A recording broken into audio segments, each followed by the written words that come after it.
So, so today we talk about physical design of database, right? So before we talk more about logical design, right? And it's physical. And well, one thing that we already discussed is that you create these ER diagrams, right? You create those DFD diagrams. So now you want to kind of implement it in a database, in some database management software, right? So how do you do this implementation? Well, first of all, you create a design of what you want to implement, okay? And then you do the actual implementation. So what is a design? Design is basically when you have, you create design of tables, right? You think of the relationships, and well, you can design forms and so on, and all other things, which we also will discuss today. And the implementation is, when you take design and you actually implement it, okay? So it's not just design; it is implementation by itself. So, so your stage 2 would be kind of design. Okay, you do the design, and your stage 3 would be implementation. So you will take your design, your tables, and you will implement this in Access. Okay. So what do we do here? So basically, first of all, so now we have these EER diagrams, right? We have all these entities. We have how they are related, and hopefully we have the attributes, right? Which is also a part of EER. And I do hope you didn't forget to put attributes in your stage 1, which is actually a common mistake. Okay. So now the idea is, so you have this EER. So how do we create tables? Okay, and this is actually a fairly straightforward process. You have EER. There are just some rules. You follow these rules, and you will have tables at the end. And this will be your stage 2, more or less. So this is not very hard. So the one thing you have to figure out is those rules, right? So you have a relationship, okay? And first we'll discuss the relationships when they are mandatory on both sides, okay? When on each side you have a mandatory relationship. Remember that we have cardinality and optionality, right? And optionality is where a part of relationship is optional or is required, right? So first we discuss where it is required, where on both sides you have mandatory relationships, right? So what do you do? So you have this basically two entities, there is relationship, okay? So what do you do?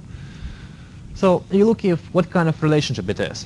If this one-to-one relationship, you take attributes from the first entity, you take attributes from the second entity, and you put them in one table. Okay, you kind of merge everything in one table. So you will see an example.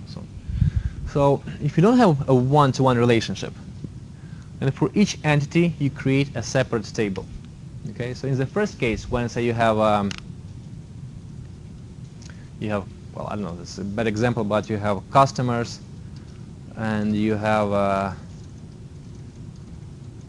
say information about customers and customer addresses or whatever, right?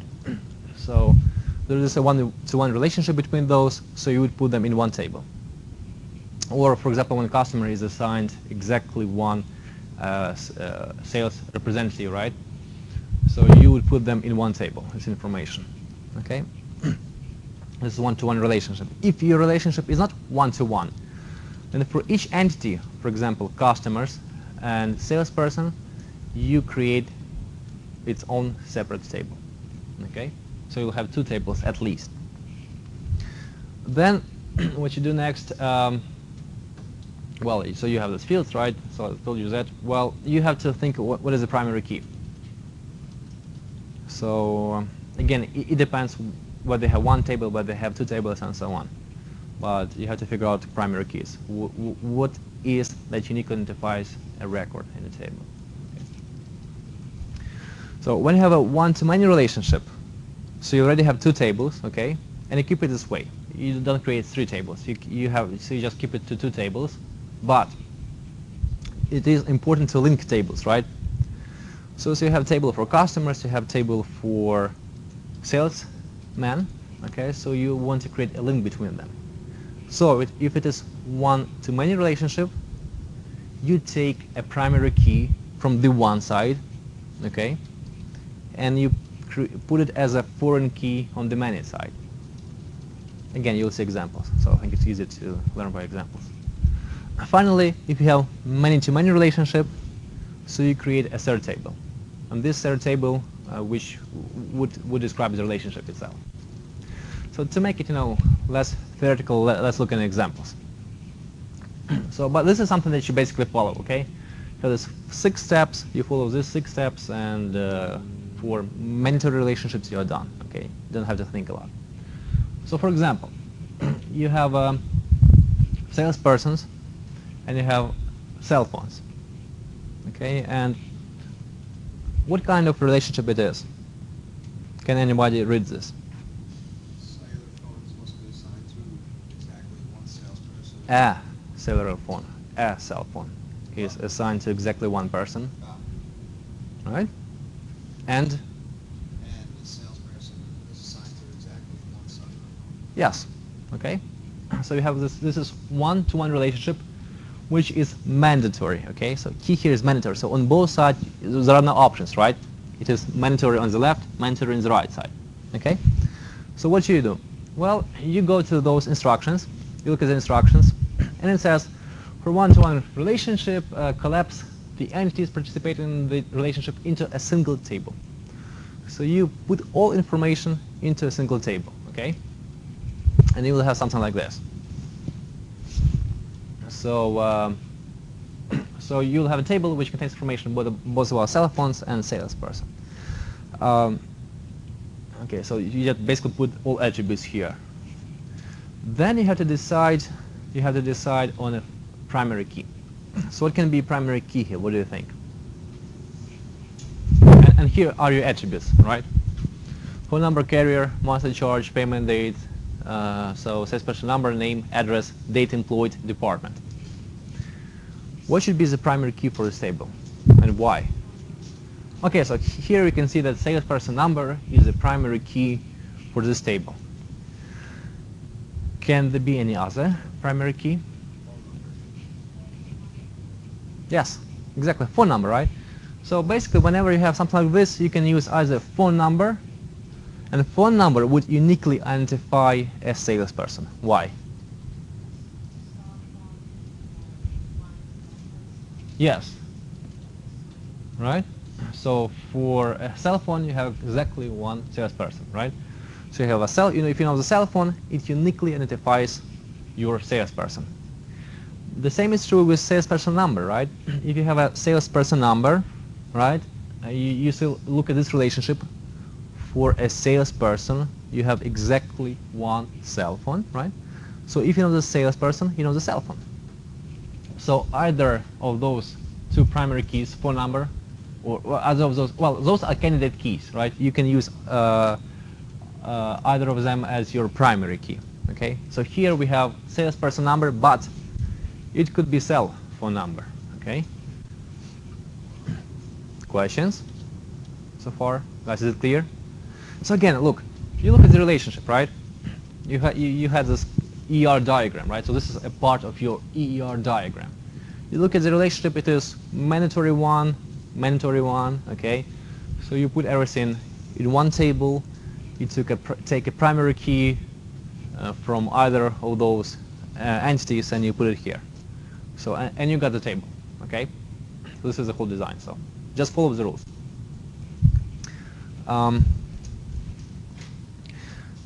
So okay, so this is one-to-one relationship.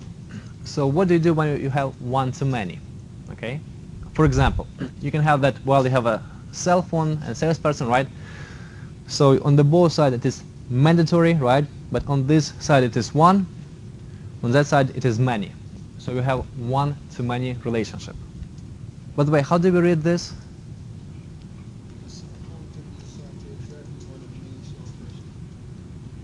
To exactly one or many? So what does it mean? A cell phone can be assigned to many, one or many, right? Salesperson, and a salesperson can be assigned to exactly one cell phone, right? Okay, so this is one-to-many. Good. So we go back to those rules, right? We look at the rules. Well, and it says, for relationships other than one-to-one, create a separate table for each entity. Okay, so we have two entities. We have cell phones. We have salesperson. So for each of them, we create a separate table. So we'll have two tables. Good. And of course, we put the attributes and we designate primary keys, right?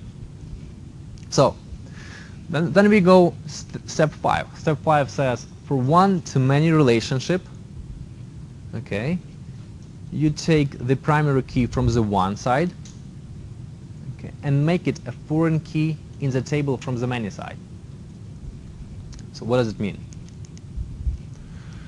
You have one-to-many relationship, right? Here we have a primary key which is a cell phone number, right? Cell phone number.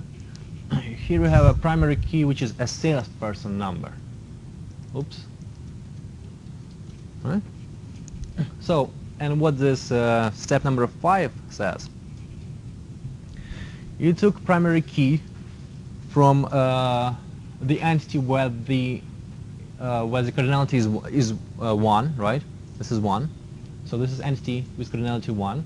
So you take the primary key which is cell phone number, okay, and you make it a foreign key on this many relationship entity, right? So you have two tables, two entities. You take a primary key from this side, one side, which is phone number, and you make it a foreign key on this side, okay, on the salesperson's table. So yeah, I'll explain in a moment why they do this. But so is it more or less clear what was the procedure here? Okay, so we'll do it examples, but okay. So why do you do it this way? And basically the answer is you want to avoid null values. Null value is something that there is no value, right? And why do you want to avoid null values is because they're very hard to deal with. So if say you want to merge two tables on some, when you create say queries, right? We link queries. So how do you link queries when there are null values? Okay, so there are problems here. Or how do you sort tables when there are null values? Okay, so we want to avoid null values. So how do we avoid them? Let me explain. Well, first of all, suppose that we would do it as before. So we put everything in one table. Okay. So suppose we decide to ditch this thing, right? And we decided to put everything in one table. Okay. We don't follow the design. We put everything in one table, like here. So the problem here would be what? What do you think? Remember, this is a relationship one-to-many. Okay. What would be the problem if we would put everything in one table?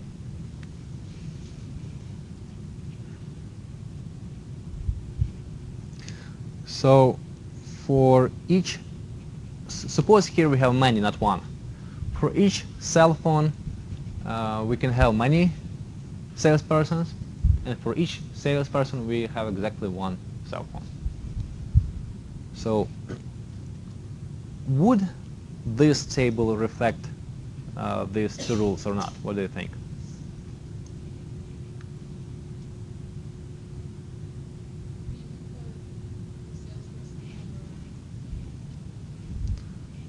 Okay, so suppose you have a salesperson, right?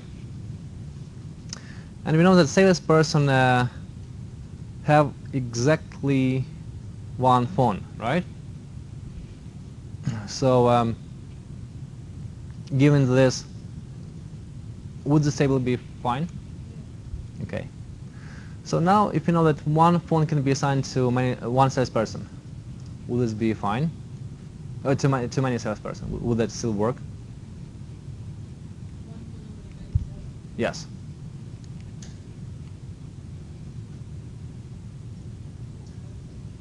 I'm sorry? Why not? Yeah, so why wouldn't it work if you look at this table? Where's the contradiction here? No, this is, so here, like here, right? A cell phone can be assigned to many salespersons, right? So this is the rule which you can have. Suppose we have such kind of a table like here, exactly like here. So would it work right? Would this rule work that for a cell phone you can have many salespersons? Are there any problems here? What do you think? Yeah. So it would work, okay? Actually, the truth is it would work. So if you would do the table like this design will work perfectly, okay? There wouldn't be any problems. So this is one thing which is interesting. There would be another problem which we will discuss slightly later, okay? Basically, let me explain quickly the problem. Well, the problem would be that if you delete information, well, suppose you have a cell phone and many salespersons, right? So if you would want to modify information about cell phone, for example, carrier, right? You would have to do it for many records, okay? You would have to update many records. So this is a problem. Yes. Okay, so this is a problem, okay? So it does model this relationship well, but you will have a problem with updating. So we'll talk about this also today. It's called data normalization. Okay. Another thing is, so here here we have salesperson number as a primary key, right? If we would have a phone number as the primary key, it wouldn't model this relationship. And the reason why, well, you have a phone number, right? So you cannot have two records with the same phone number. So for each phone number, you would have to have one salesperson, okay? So this wouldn't work here. Again, so here we have salesperson number as a primary key. Suppose, as I said before, well, we can take phone number as the primary key, right? And if you would have many on this side, it would mean that, well, a cell phone can be assigned to many salespersons, right? However, your primary key, which would be phone number, is unique, right? And you can insert information only about one salesperson. So you couldn't have this, many relationship here. So you're saying because the phone number will be the primary key? Yes, if. It would be primary for one record. Yes, you can have duplicate primary keys, okay? Okay, so this is, well, it's not, okay, so this is one thing, right? One to many. So another question would be, so the first question is, why didn't we collapse it in one table? So more or less, I think we got it, right? Second question is, why do we put, a foreign key here, right? Why don't we take a salesperson number and don't put it here as a foreign key, right? Why we require that the primary key from this one relationship is a foreign key for the entity on this many side relationship, right? And again, the answer is null values. Well, for example, suppose we'll do it the other way around, right? Suppose we don't have a foreign key here, but we have a salesperson number which is a foreign key here in this table, in the cell phones table, okay? What would be the problem? So the problem would be that you have a phone number, right? And you have a salesperson number.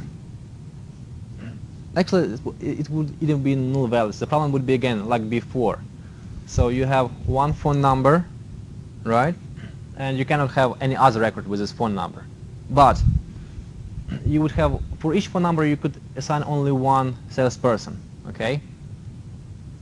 So one thing that we mentioned again, so this is very critical. So you cannot have two records with the same primary key, okay? So if you would store information about salespersons here, right? With be phone number, carrier, monthly charge, payment, salesperson number as a foreign key, okay? So in this case, you cannot create two records with the same phone number, but different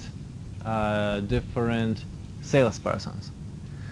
And the reason is, if you would do this, you would violate this requirement for the primary key to be unique, okay? So this is why we take primary key from this one side and make it a foreign key on the many side. Okay, we cannot do the other way around. We cannot take a primary key from the salesperson and put it here, since it would not model this many relationship, one-to-many relationship. So this is, there are good reasons why we do it this way. Okay. Questions? Just to clarify, that's because multiple salespersons can have the same phone number? Yes. So it won't. Yeah. That's the foreign. Yes. So foreign key is there to link two tables. Okay. But so and there were two options. One option was to have this phone number, like here, right? So you can see salesperson, right? You have a phone number as a foreign key. The other option would be to have salesperson number as a foreign key in your cell phones table, okay? But if we do it this way, we lose this many relationship, okay? Because we cannot have two records with the same phone number, but with different salespersons here, okay? This would violate this requirement for the primary key to be unique. We can have two records with the same primary key. Okay? Guys, questions? Good, good. So again, so there are obvious rules. You just follow the rules, right?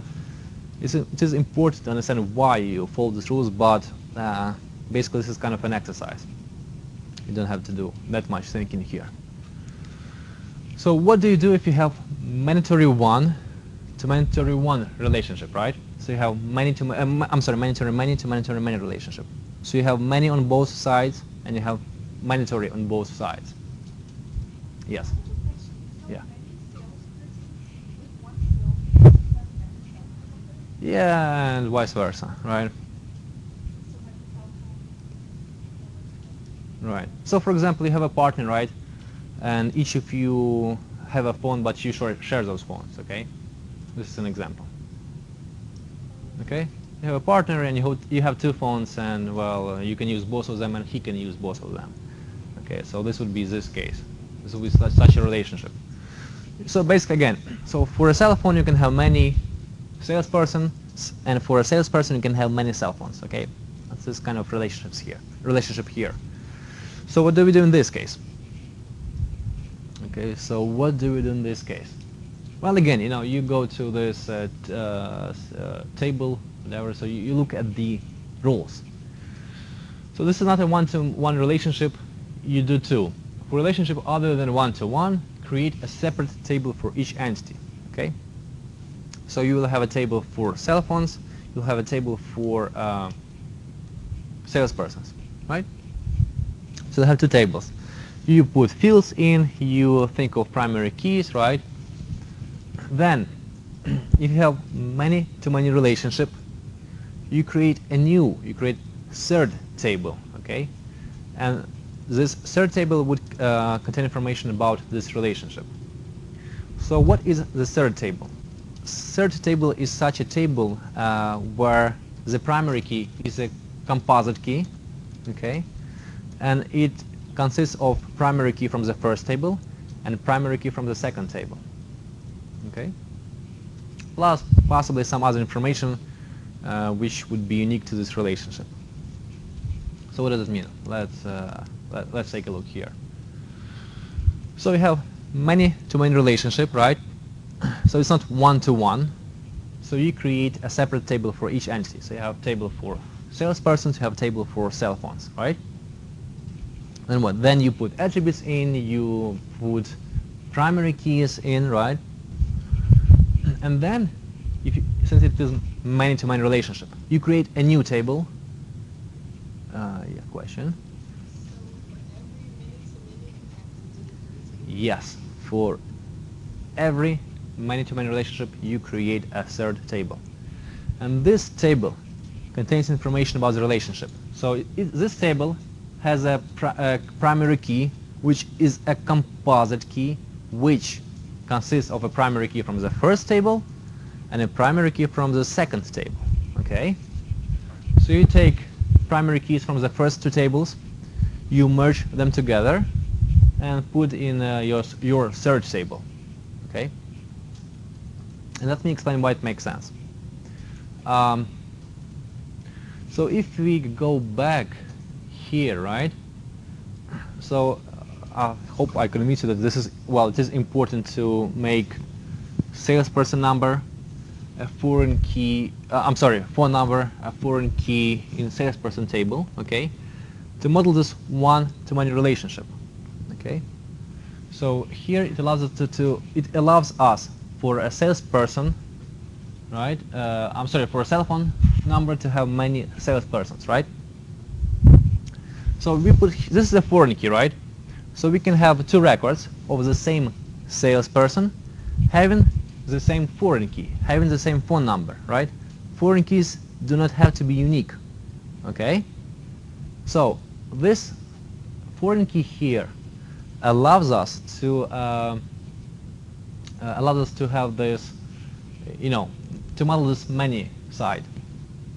That for each cell phone you can have many salesperson assigned to it, right? So here, right, this phone number thing, on this table we cannot use this table to model this many relationship from the other side. Well, suppose we have again like here, many-to-many relationship, right? So each cell phone can be assigned to many salespersons. Each salesperson can be assigned to many cell phones, right? So again, we have to do this kind of a trick, like here, right, with the foreign keys, right? So here we have a phone number.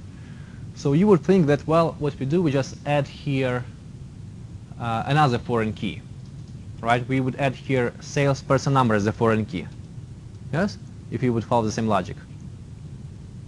So here was one-to-many relationship, so which allowed us to model this many side. You put a phone number, okay? Phone number doesn't have to be unique, and so this is why you can have two records with the same salesperson number and with this different salesperson number but the same cell phone record, right? So the same cell phone. So now when we look, yeah. Yeah, so suppose you have a salesperson number here as a foreign key, right? Would there be a problem here? What do you think? Suppose you just added here a new, well, if the idea is, well, just let's do the same. Let's take a foreign key. Let's make salesperson number a foreign key here, and we have many-to-many relationship, right? So do you see a problem here or not? Yeah, because it's only one phone number. So like, let's say there's 3 salespeople. They can't, like 2 of them couldn't have the same phone number. Maybe each have the same phone number. Because the phone number is the Yes. primary. Yes. So when you create a phone number, you would explicitly tell who is the salesperson that has this phone number, okay? Therefore, you can have the salesperson that have the same phone number, so you would have a disagreement, conflict between your data. So you cannot have this, okay? So this is why you have to create a third table just for this relationship, okay? And now you can have many-to-many relationships very easy, right? So if you have the same, so for example, have one fix a salesperson, right? So you can have records here, basically salesperson A, phone number B, right? So you can fix it and you can change phone number, and you won't violate anything. So your primary key would change all the time, since this is a composite key, right? The same is true for phone number. So suppose you fix a phone number, you can have many salesperson here, many records with the same phone number, and you won't have any violation of this uniqueness of primary key, okay? So here it doesn't violate anything, and it tells you what is the correct link, right? So here you have one table, you have another table, and you have kind of a link table, which describes how these two tables are connected. Yes? So with that third table, if you have the same phone number on the right, then you can have 12 salespeople. Yes, exactly. Okay, you can have the same salesperson number here, and you can have 12 phones here, right? Or the other way around, you have the same phone, many salespersons, right? No violation, whatever. whatsoever, right? So plus you keep the information about salesperson independently of cell phones, okay? So this is kind of, again, this is kind of link, right, which tell us what are the relationships between them, if are any. So if there is a relationship, it is in this table, right? If there is no relationship, you won't find, you know, the pair of, so if a salesperson is assigned some phone number, okay, this relationship would be here. If a salesperson is not assigned, you know, some phone number, you won't find such a record here, okay, such a primary key in this table. This is the idea. So you put here all records for which you have relationships between salesperson number and a phone number, okay? Guys, is this clear? So and yeah, so just very quickly. So why does it model this many-to-many relationship? You can have one salesperson, right? And suppose there are two phone records for him. So you create here two records. The same salesperson, phone number 1, phone number 2, right? And then you go the other way around, right? You fix a cell phone. Suppose you have two salesperson for this cell phone. So you would have two records here. So you'll have a salesperson number 1, cell phone, and they would have another record, salesperson number 2, cell phone. Okay? Guys, is it clear? Good. Good. So this is basically are those rules which you follow when you want to model this mandatory relationships, right? Where on each side, you know, relationship is mandatory. Okay, but what do you do when you have optional relationship? And well, okay. So let me make it more clear. What is an optional relationship here? So whenever you have, you know, option on either side, so this is called an optional relationship, right? It doesn't have to be on both sides. So if at least on one side you have this 0, right? Either on this or on this is called an optional relationship. It doesn't have to be on both sides zeros. If at least on one side you have this 0, this optional thing, then this is called an optional relationship. Okay? So far we have discussed cases where, you know, relationships are mandatory, right? So where there are no zeros on each side. And we have three cases like this: one-to-one, one-to-many, many-to-many. So we cover those. Well, now suppose that you have optional relationship, that there is 0 on, you know, on at least one side. So what do you do then? And actually the solution is very easy, right? So if you have 0, right? For example, here, supposed to be, you know, 0, not this bar, okay, this option. So you do the same as before, but you treat this as many. So if it's 0, you pretend that this is, you know, mandatory many, okay? So you pretend that this is, you know, if you have 0 here, so you do the same steps as before, as we just discussed, but you pretend that this is mandatory many, okay? Crowbar and 1. And you do the same stuff, okay?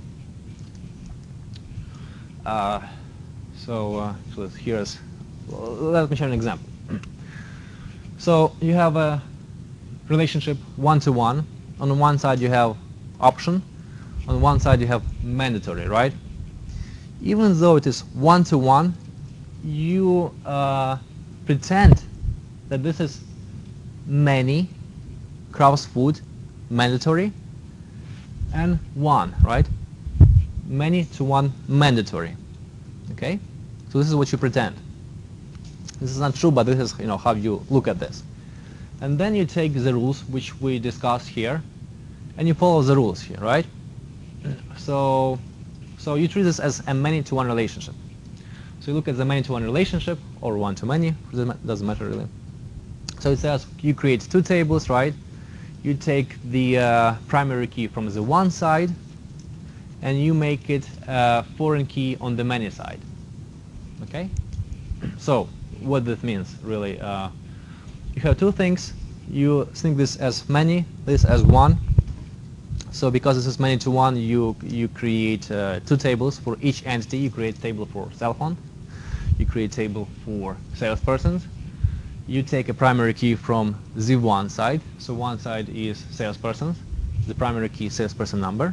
You make it a foreign key on the many side. Okay, this one side. So you take salesperson number and make it foreign key here. Okay. So so you get these two tables, and you have a link between them through this salesperson number. Okay, guys, questions? Yes, Sidra.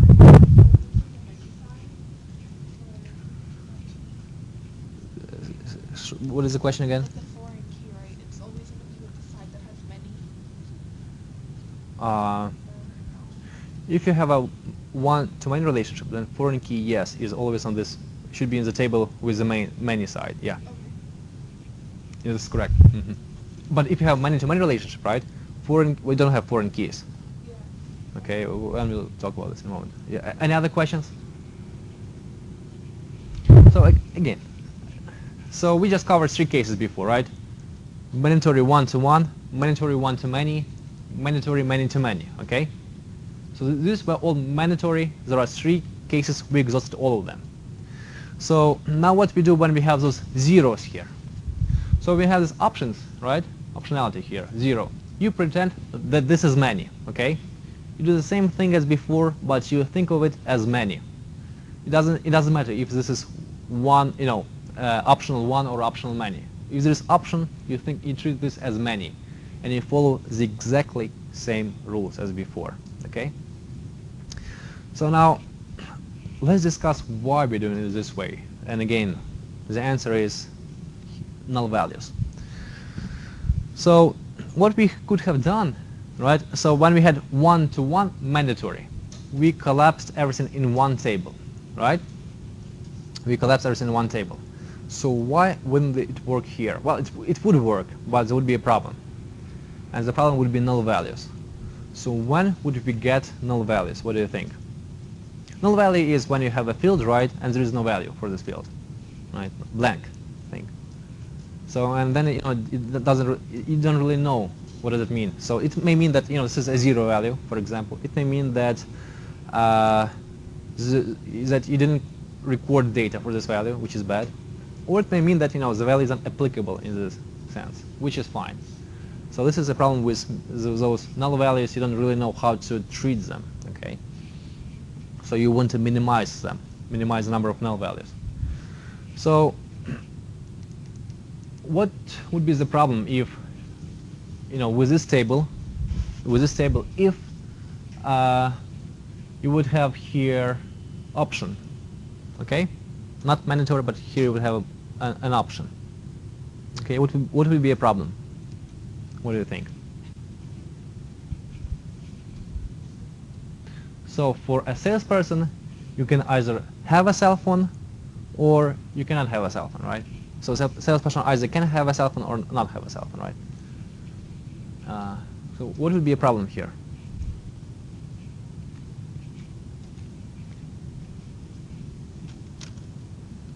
So if a salesperson have a cell phone, right? How would you create a record, right? So you would put salesperson name, address, date employed, department, phone number, carrier, monthly charge, and payment date, right? So you would have the values for those. Now suppose that you have a salesperson, and this salesperson was not assigned a phone number, okay? So what would you have? You would again have salesperson number, name, address, date employed, department, but then, so there is no phone number assigned to the salesperson, right? So you would have blank, blank, blank, blank, null, null, null, null, okay? And we don't want these null values in our tables, okay? Null values are bad, okay? Better to avoid them. Sometimes they're not avoidable, but if you can, avoid them, okay? So, so this would give us those null values, those blank values, which we don't want to have. So how does this thing, solves our problem, right? So how does it, so how does this work? Well, here it is easier, right? So suppose you have suppose you have a salesperson without a phone number, right? Well, no. So first, suppose you have a salesperson with a phone number. Okay, suppose you have a salesperson and this salesperson have a phone number. Okay, then you would have information about salesperson here, right? And you would have information about this phone number here. You have a phone number, carrying, monthly charge, payment, and this would link to records. Okay, this foreign key salesperson number would correspond to this salesperson that has this phone number. Okay. Now suppose that you have a salesperson that doesn't have a cell phone number. Okay, so this is fun. This is perfectly fine. So what would be records in this case? You will still have a record for salesperson number. Okay, but there would be no record here, no such phone number, which would have this salesperson number as its foreign key. Okay. So there simply would not be a link, would be no connection. Okay? So in this case you don't have any null values.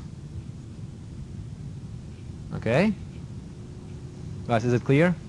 So in this case, right, you kind of have two records merged, right?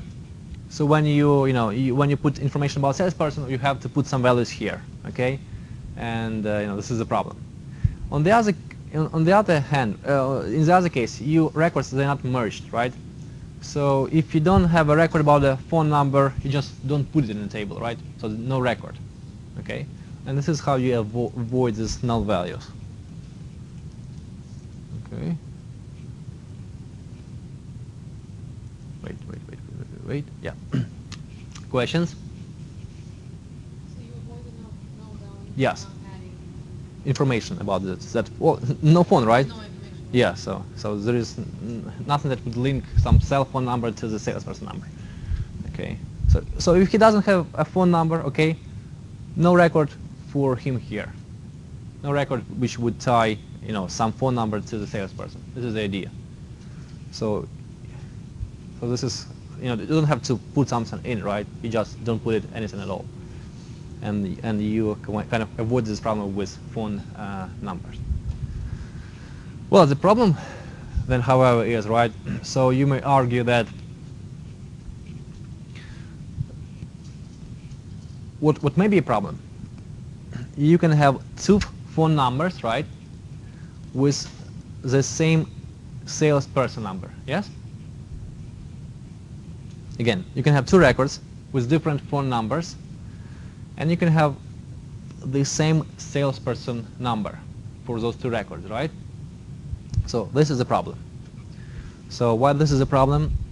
So it would say, well, we allow for one salesperson to have many cell phones, okay? But we don't want to do this, right? So if you look here, it says option 1. So either he has a cell phone or he doesn't have cell phones, okay? So we don't allow him, not to have cell phones or have many cell phones. So this is a problem, and this is not solvable by those, by those tables, design tables. So the way you can solve this is when you implement this. Okay, you have database, so you implement this rule. It's called a trigger. So you can implement triggers, okay, in your databases. So this is not something which is covered in a book, but I think it's important to understand that. Well, basically, tables doesn't solve everything, right? They don't really solve the case like this. What you do when you will implement this, you can put a rule inside your database to prevent a salesperson having many cell phones. Okay? Question? Wait, that optional, what is that? Yeah, so my point is, here we have optional 1, right? Not optional many. But what you can have in the table here, you can have two different phone numbers assigned to the same salesperson, right? So one salesperson would have two cell phones. But this is not what we allow. This is not what the rule is. The rule is either a salesperson have a cell phone, or she does not have a cell phone, right? So A Yes, 1 or 0. But here, this table, well, we don't violate any entity or referential integrity if we assigned the same cell phone to two cell phones, two different cell phones to the same salesperson. Okay. So, this table doesn't solve this problem. However, when you do the implementation in database, so you can create a rule in database. You can prohibit it on the database level. Okay, when you actually do the implementation. This is still on paper, right?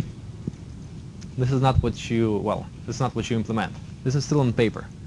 But when you put it in a software side, when you put it on a database, you can have stricter control over what is going on. So this is still the analysis stage. Design stage, but not the implementation stage. Okay? Questions? So this was optional 1 to mandatory 1. Okay. So what do we do when we have optional 1 on one side and many mandatory many on the other side? So what should we do, given what you know already? I'm sorry? Yes, you treat this as many to many, as mandatory many to mandatory many, right? So whenever you have an option, you think of it as mandatory many, and you just follow the rules. And the rules for this many-to-many relationship was you create a table for each of the entity, right? And then you create a third table, okay, which has a composite primary key, which consists of a primary key from the first table and a primary key from the second table, right? So this table is identical to what we had when we had mandatory many to mandatory many, right? This is the same stuff. Okay, so you just follow these rules. And again, the kind of idea here is to avoid these null values. So this is how we avoid null values. Okay, yeah. Doesn't that say salespeople can have 1 and 0 and so on? Yes, this is what the relationship says, right? A salesperson can have either 0 or 1 cell phones, right? Essentially, what we model here, we say, with these tables, right? We say a salesperson can have 1 or many cell phones, okay? And the reason why we do this, we want to avoid null values. The problem is that, we kind of allow a salesperson to have many cell phones here. And we cannot resolve this problem only, by having those tables. The problem is resolved when we implement this and we put a rule in the database saying that a salesperson cannot have more than 1 cell phone. Okay, so we can implement this rule, not having many cell phones on this database level. Okay, in the implementation stage, yes. Wouldn't there be a null value in that it says the salesperson can have, it's 1 or many? No, there will be no null values again. So one null values can occur. Null values can occur when you have a salesperson, okay, and when the salesperson have no cell phone number, okay. But in this case, we wouldn't have. So if a salesperson doesn't have a cell phone number, okay, there wouldn't be any record here where we have this salesperson number as a part of a primary key. Okay, so there will be no link. Okay, so again, you have 2 tables, right? And this is kind of a link between 2 tables, right? If for a salesperson you have no link between him and cell phones, it means that this salesperson doesn't have a phone. Okay, doesn't have a phone assigned. So this salesperson would not be mentioned in this table at all, where we have those kind of links between entities. Okay? Guys, is it clear? So as before, let me repeat it again. So we did this thing, right, when we had many-to-many relationship. Okay, and the idea was that, well, you can have different combinations of a primary key here, right? You can fix a salesperson number, you can have many phone numbers, right? you can fix a phone number, you can have many salesperson number, right? Here, what we have, you have optional relationship. So what may happen, there might be a case when you have a salesperson which doesn't have a phone number, right? So how is this reflected in a database that the salesperson doesn't have a phone number? And the answer is, well, there would be no link between records, between the record for the salesperson and cell phone records, okay? So there would be no record here which has this salesperson as a part of a primary key, okay? So just, no, if no link, then, they're not associated, related, yes? So when we do the rest of our project and we create our tables, are we going to be writing rules into the database system for the functionality and cardinality? Is that a part of our project? I'm going to write, say it again? Rules. Rules. No, no, no, no, no. This is something beyond this couple of course. So what, again, this is not even mentioned in the book, okay? I'm just explaining you, well, if you look at this, you might wonder, why do we do the same, right? When we have optional or when we have mandatory. And the answer is that, we can do it any other way, okay? This is the best what we can do. And to kind of impose this optionality or, mandatory thing, we can only do this on this database level, not when we design a table, okay? Well, yeah, you can do, I think you can do it in Access, but I don't want you to do this. Okay, so this is something beyond this course. Okay. So this is optional one to many, right? And we have the exactly same table when we have optional many to optional many, right? So we treat option as many, we treat option as many, so we have many to many, and again exactly the same tables. Okay. So from the table design perspective, this relationship, optional many, and this option, right, are the same. They are many to many. Okay? So we just follow the rules as mandatory many to mandatory many and do the same stuff. Okay? So again, the idea is whenever you have this, this pure mandatory relationships, when you have mandatory on one side and mandatory on the other side, you follow these rules, right? You have this six-step procedure. When you have, many, right, somewhere, option somewhere, you treat this as many, mandatory many, and you follow exactly the same rules. Okay. So this would be kind of the first part of your project stage 2. Okay. So first you would have to create such tables. Okay. The second part would be to, so the summary would be to do normalization. Okay. Which we'll discuss in 10 minutes after the break. So we have a break of 10 minutes, okay, 12 minutes. So at 8 we continue. Okay? You may ask, questions actually if you want to, if there are any other questions, or if you want to discuss something. Please feel free to ask. Yeah.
is that when you have this create tables, right, they still, the design still may be inefficient, right? Even if you follow the rules that we just covered. Well, actually, they'll be efficient to some degree, but there might be some problems, okay? There might be some problems which would, create a lot of hurdle for a business, and we'll discuss this. So, guys, please pay attention, okay? Again, this is your stage number 2, right? So please pay attention. This is what you will do in your thing. So the first part is more straightforward, right?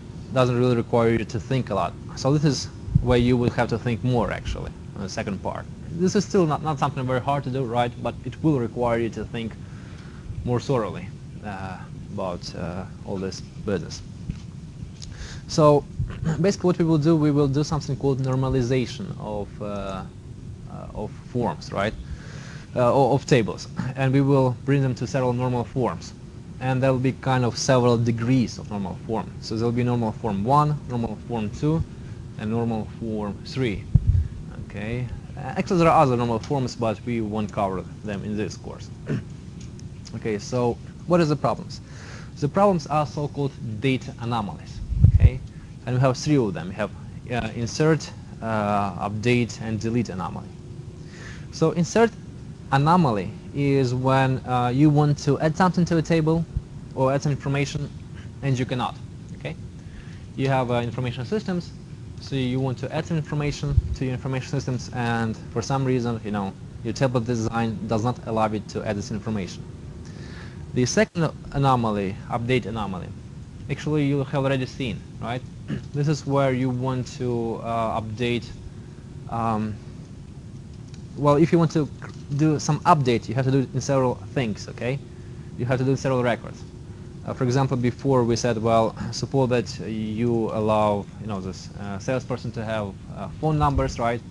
And you change the cell phone information about cell phone numbers, then you would have to change it everywhere, right? So this was an example of update anomaly. Finally, there's a delete anomaly. And the delete anomaly is such an anomaly when you delete some information.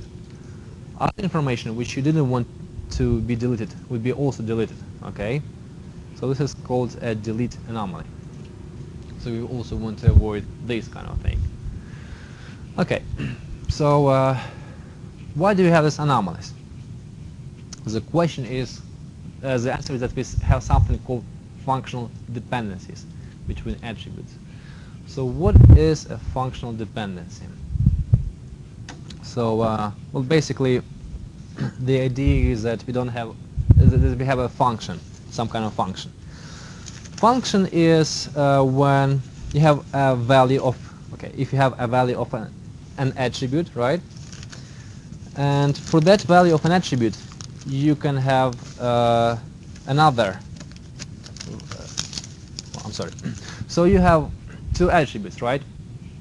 We said that there is a functional dependency between 2 attributes when for each value of attribute 1 you have exactly one value of attribute 2. Okay? So suppose that we have 2 attributes, okay? We have attribute A, we have attribute B. So we have a functional dependency, right? And we we denote this as FA implies B, right? Where for each value of A, you have exactly one value of B. Okay. So there is a functional dependency between A and B if for each value of A you have a value of B. Okay. So can you give me an example of such a functional dependency? Steve, what do you think? Yeah, give me an example. It's very easy. So you have 2 attributes. For each value of attribute A, you have exactly one value of attribute B.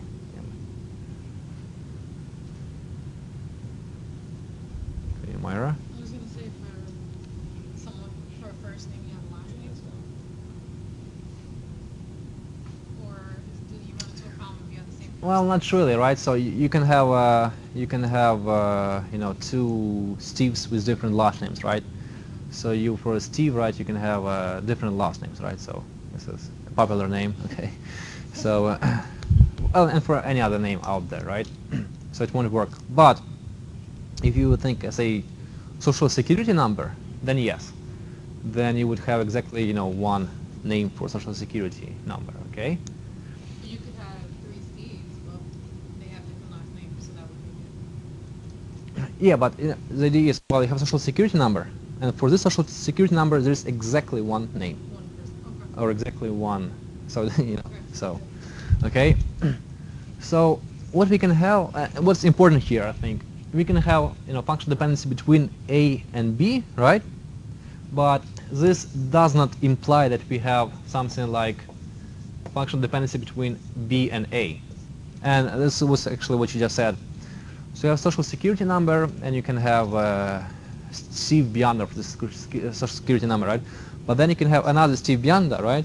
Which does have different social security, right? So and or have there can be many Steve beyondas, and all of them have different social security numbers. So the other way doesn't work. So basically, this doesn't really kind of imply that. So this is something important, okay? And one example of functional dependency is when you have a primary key, okay, and primary key basically defines everything else in your record, right? So this is the idea of primary key, that it uniquely identifies a record, right? So from primary key you have some unique values of attributes. So here you have one functional dependency. And you will see that, well, we should look at attributes, and we should look what kind of functional dependencies are there between attributes, okay? So this is kind of an exercise that we will have to do, and this is, all about this data normalization, okay? So let's look at an example. So you have information about professors and courses that they teach, right? So there is a professor number, name, office, phone, course number, description of the course, credit hours, day preference, and time preference. So day preference and time preference are preferences for this professor to teach, a course from here. So first of all, whenever you see something like this, okay, this is not really a relational table. Relational table is when is different, okay? So what do you find unusual about this table? What do you think? What is here unusual?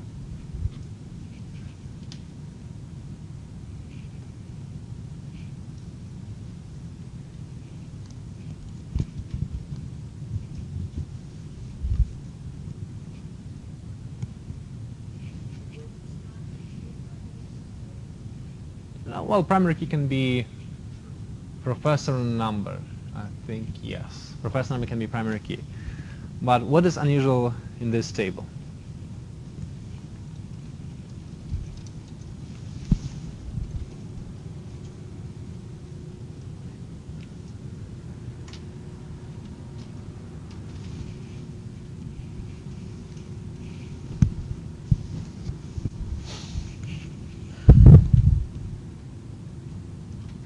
Well, what comes to your mind, just I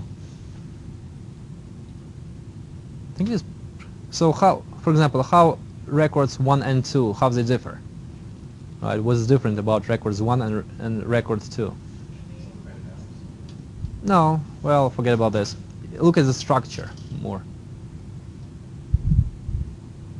So you have Dr. Benton and you have Dr. Carter, right? So what is different about the structure of those two records?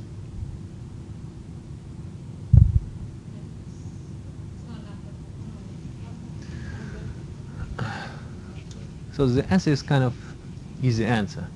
Yes, I'm sorry. I'm sorry?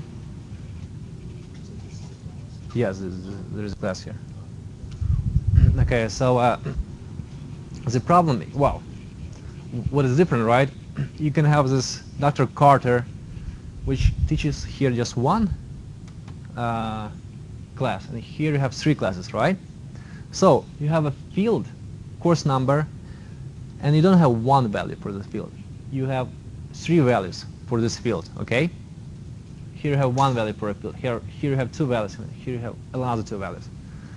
So this is something which is unacceptable for relational database. Okay, this doesn't work. In a relational database, each attribute should have one value. Okay, so this when you have several values, this is called repeating groups, right? So there should be no repeating groups. Okay, so this is not even a table actually. This is not a relational table. So each relational table is a table where, well, at least this requirement should be true, that for each attribute you have one value.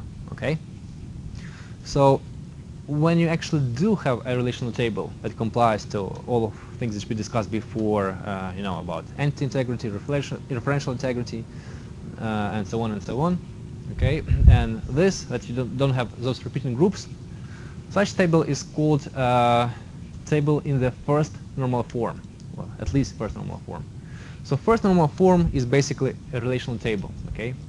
So this is a form where you have a table and you don't have this repeating groups. There's multiple values for a field, okay, or an attribute, right?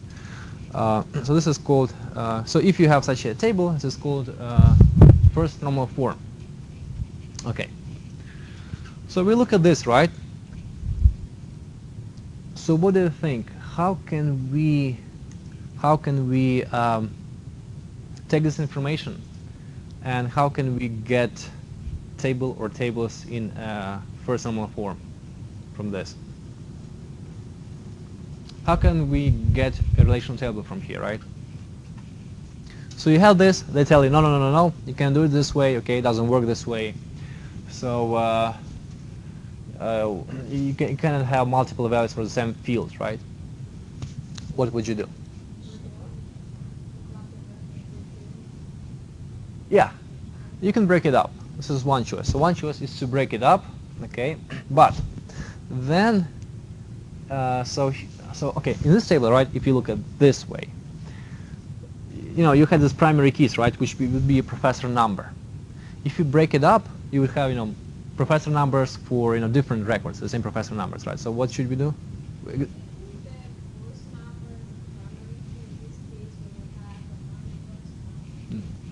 No, we cannot. Here we have the same two courses.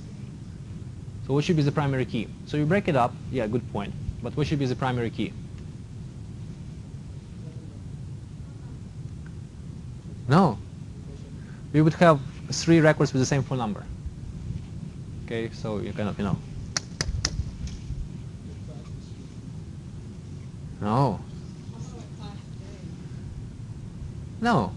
What do you mean day? So here Monday, Wednesday, here Monday, Wednesday. What should be a primary key?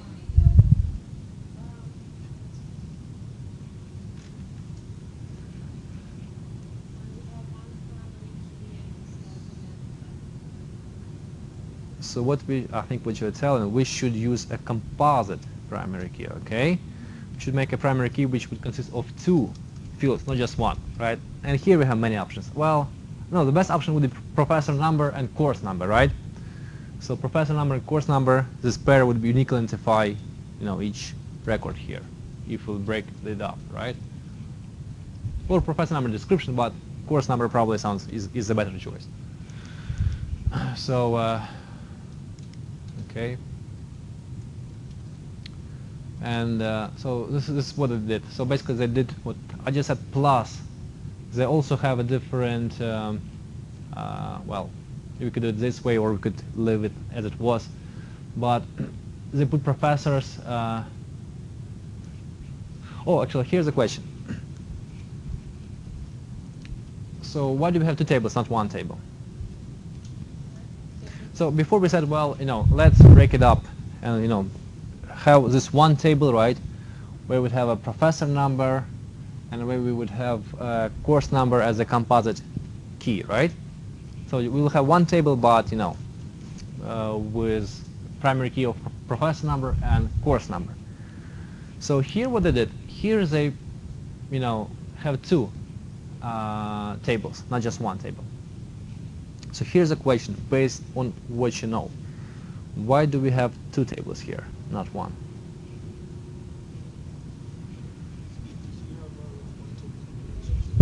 Yes. Yeah. Yeah. So we have one-to-many relationship. Actually, we have many-to-many relationship here, not one-to-many. So each professor can teach many courses, right? And each course can be taught by many professors. Okay. So here we have many-to-many relationships, and for this you need at least 3. Well, yeah, you need 3, but here we have 2 for now. Okay. So one point is, so we have this normal forms. As I told you, we will have 3 normal forms. Okay. So when you follow the rules, the 6 rules that we had before, right? When you create these tables based on EER diagrams, so you will get tables that are automatically in this second normal form, which we'll talk about soon. So you can see that we have 2 tables, and they tell you that this table is in the second normal form, and this one is not in the second normal form. This is in the first normal form. And what I just told you, that if we would follow these rules, right, of say how we model many-to-many relationship, right, we would have everything in this second normal form at least, maybe possibly it's at third normal form. And if we go back and if you look at many-to-many relationship, right, for example this one, you can see that here we should always have 3 tables, right? And so this is a hint for you that we should have more tables here, but we have only 2. But so this is so basically what we did, we created a table for professors, right? And now we have a table that where we have professor number, course number, description of the course, credit hours, day preference, time preference for this professor to teach the relevant course. So. Oh yeah, we'll get to this. So but let's leave it. Yeah. What would make the bottom table the first table because it's First normal form. Okay, so first normal form is, why this is as first normal form, right? You see table, you have attributes, right? And there is only one value for each attribute, right? So if it's a course number, you have one value, right? ACCT 427, right? Before we had attribute course number, and we had 3 values here. Okay, so this is not allowed. So and this is called a repeating group when we have several values for the same field. Okay, so this is bad. So if we don't have this repeating groups, then we say that table is in the first normal form, just like here, right? You see a field, and you have just one value for this field. Okay, so this is called a first normal form. But this table is not in the second normal form, which we will discuss very soon, right? And this is. So the question is why, what is wrong with this table, right? Why it is not in the second normal form? Okay, and to answer this question, well, you have to think, well, so what would happen if, say, well, I think this is an easy one which you've seen before. What would happen if you would like to change the description of course ACC 2427? Okay, so it's called AAS, right? Suppose we want to call it CAA, Computer Augmented Accounting, right? As this course is called, although this is an AAS course. So suppose you want to rename AAS into CAA. Okay, what should we do in this case? And you have this, so you have these 2 tables, and you want to rename AAS into CAA. So what should we do to do this? You would have to what? Update what? Description where? We have to update this field for which records? For 2 records, right? So we have to do this, I think, twice, right? So you have to update this record, first one, and this whatever sixth record, right? You have to update 2 records. And here's the problem. Again, we could have erroneously updated just 1 record and not update the other one. So we had a conflict, right? So this is bad. We don't, when we want to update something, right? you don't want to update it in two places. You want to do it just once. So here, can see that there is a problem here. Another problem would be, suppose that you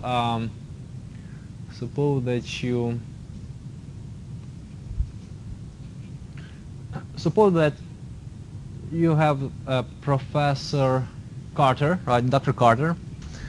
So suppose that he went to some other school. So if he went to some other school, you need to delete his record from your database. So what will happen when you will delete information about Dr. Carter?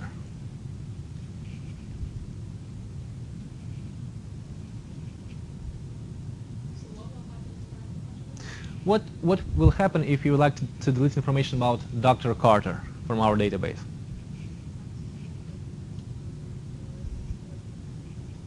Yes. So you will delete a record from here, right? But you will also have to delete a record from here. Why? Why? Yeah, but why? Okay, but why? Yeah, so okay, so the answer is because we deleted Dr. Carter, we should delete a record from here. But I'm asking you, why should we delete a record from the table, this table, bottom table?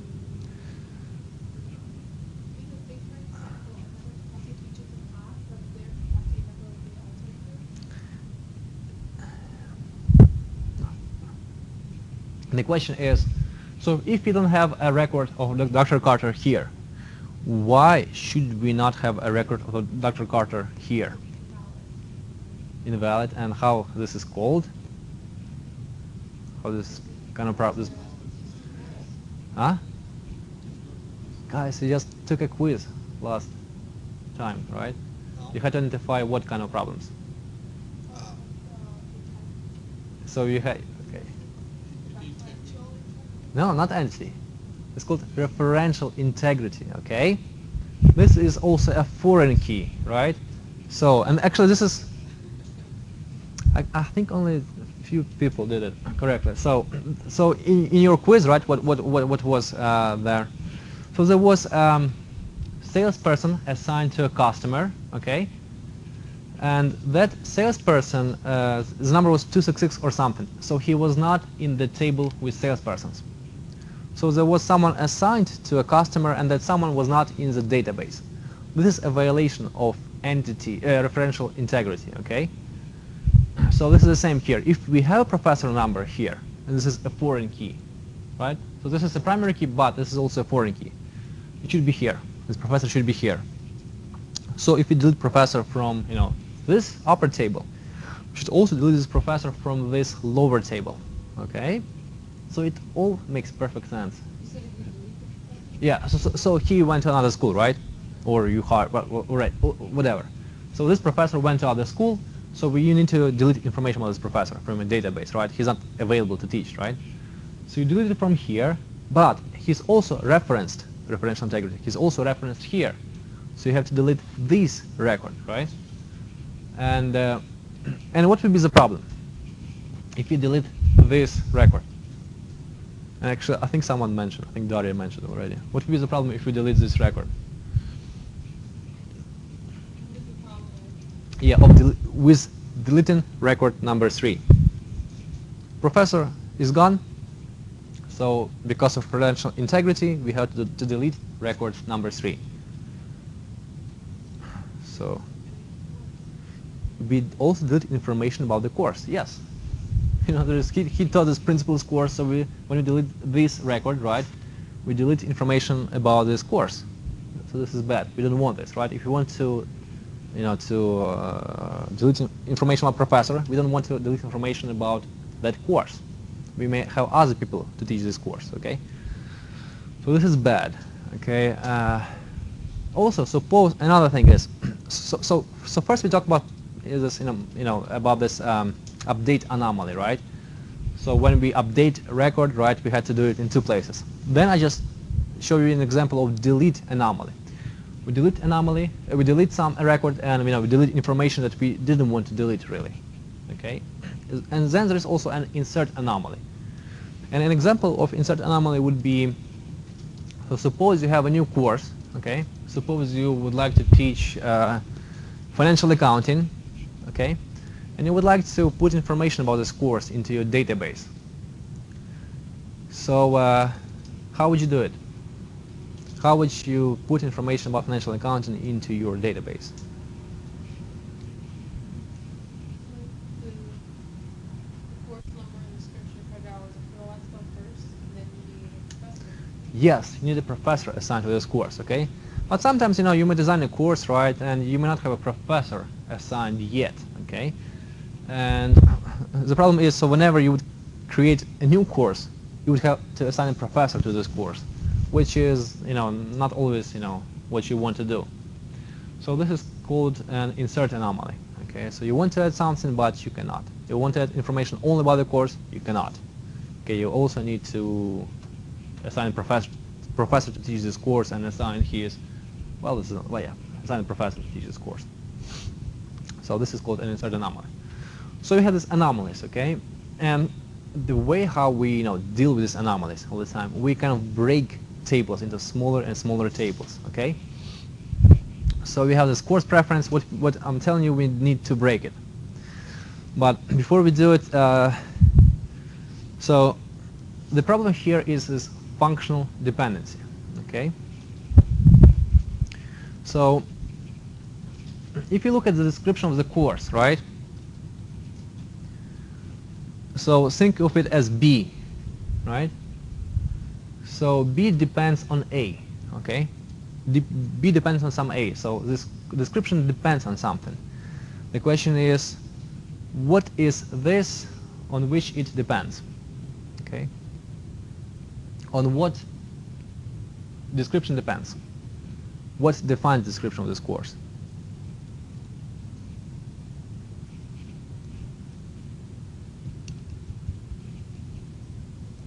So I'm telling you that, but again, when you think about this functions, right, functional dependency, so there is A and B, right?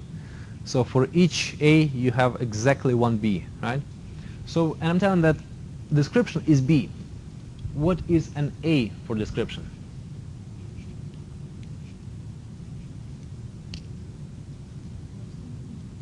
Course number, exactly. So this depends on course number. If you know course number, you know description, and you know credit hours, right?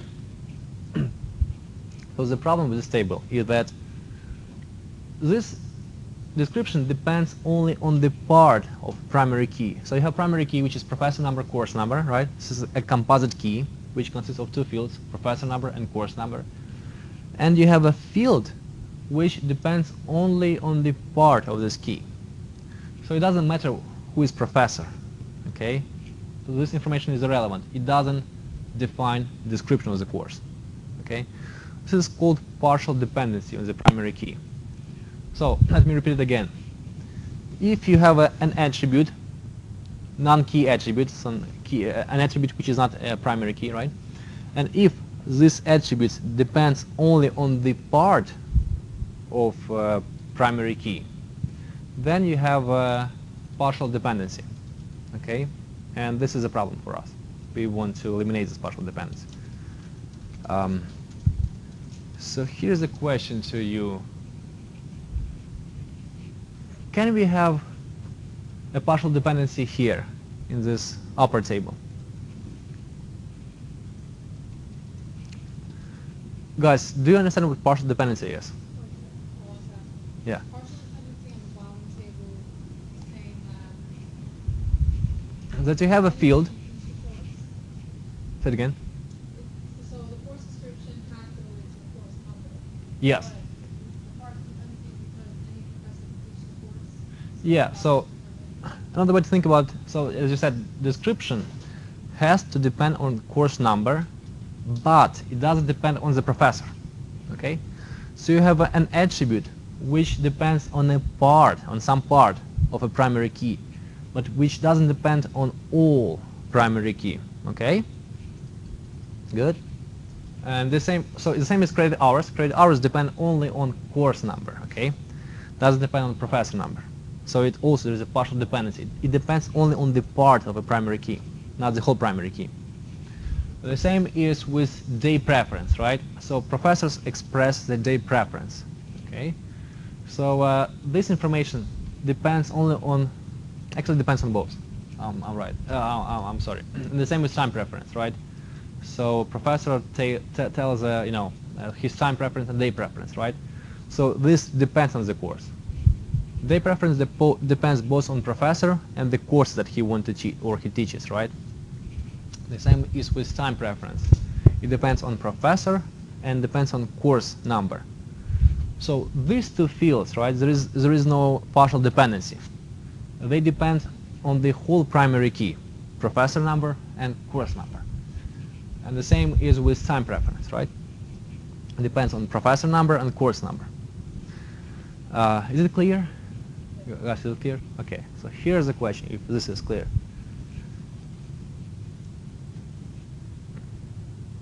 Can we have partial dependencies here in the upper table? No. Okay. Why no? Or why yes?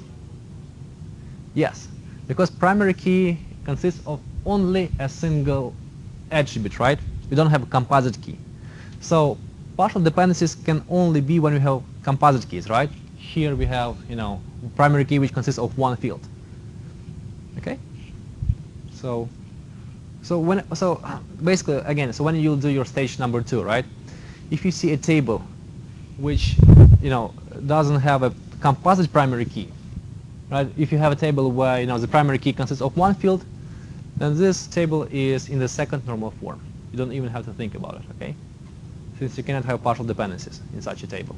Can you repeat that? So you will do your stage number 2, right? If you have a table like this, when your primary key is only one attribute, right? Not like here, when primary key consists of two attributes, but if it consists of only one attribute, right? So if your primary key is not a composite key, then this table is, by design, in this second normal form. Okay, you cannot have intrinsically partial dependencies for this table. Okay. Is it clear? Good, good, Woodley. So, is it clear? No, so if you have a question, please ask. Okay, good. So, again, whenever you have a table, this table have a composite primary key, right? When we have a primary key consists of two attributes or more, then you have to look for partial dependencies. You should check if you have attributes which depends only on the part, say on one field of the primary key, right? But not on the whole key. Okay, so as I told you, what we do in those cases, right? We want to do this problem, and the usual way to deal with those is to decompose decompose this table, right? So in this way, told you, we should have 3 tables instead of 2, right? I told you this should be a hint for you. So we should have 3 tables, not 2. Okay. So how do we decompose it? So here's how we decompose it, right? So we take, so we have this composite key. Okay. We had here description and credit hours, which depended only on the course number. So we create a separate table, okay, where we we put all these partial dependencies in this again. So let's start it again. So you have partial dependencies, right? We want to kind of outsource them. Okay, this is how you should think about it. So here 2 fields, right, depend on this primary key, on the part of a primary key. So we create a new table. This table would have this course number as a primary key, and this, attributes which depend only on the course number as an attribute. Okay, so you have a table where you have a course number, primary key, and where you would have partial, you would have description and credit hours. This way you kind of remove these partial dependencies from here. So the idea is, again, you have a table, right? And some attributes have this partial dependency on, say, one primary key, right? So you take these attributes and you take this primary key and you create a separate table out of those. Okay, so you kind of put them in the other table. Okay? Just like here. Okay, so we had this partial dependency for description and credit hours. So we kind of eliminated them from the table. And since they depend on the course number, right, on this primary key, so we made this a primary key for this new table.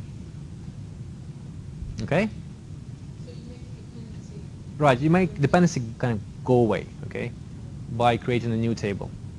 So where you put all those dependencies, right? This is the idea. Questions? By the way, so we have here day preference and time preference, right, which depend on the whole primary key. So we don't take them out, okay? Since they depend on the whole primary key, there is no partial dependencies for them, so we leave them in a table. What we take out those things that have partial dependency, okay?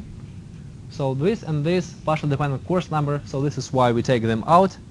And since they depend on the course number, we make a course number primary key in this new table.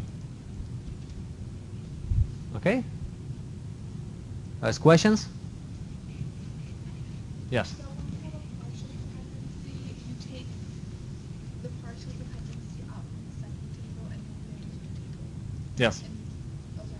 Okay. And make this primary key on what they depend on a primary key. Okay. So you Right. have the partial out, so there's one in that. Yes.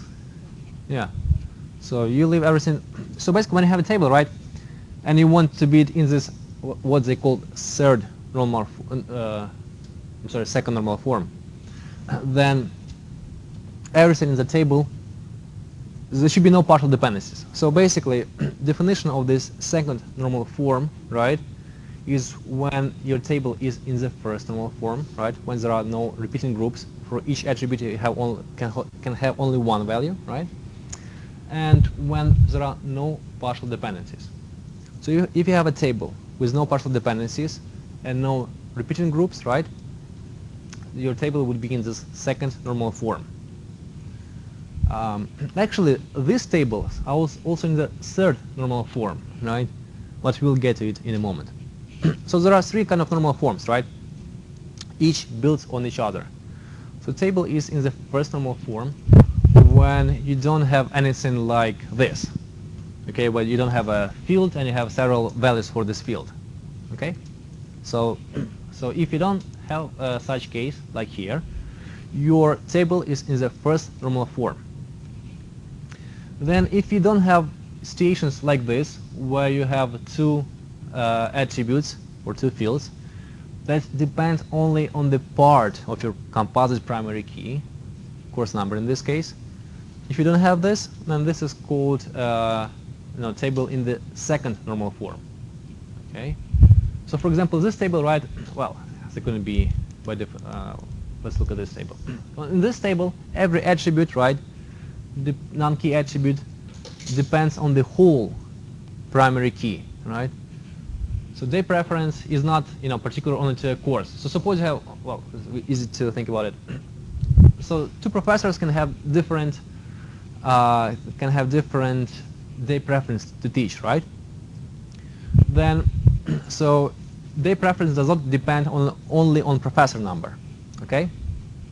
Then day preference also doesn't only depend on the course number, right?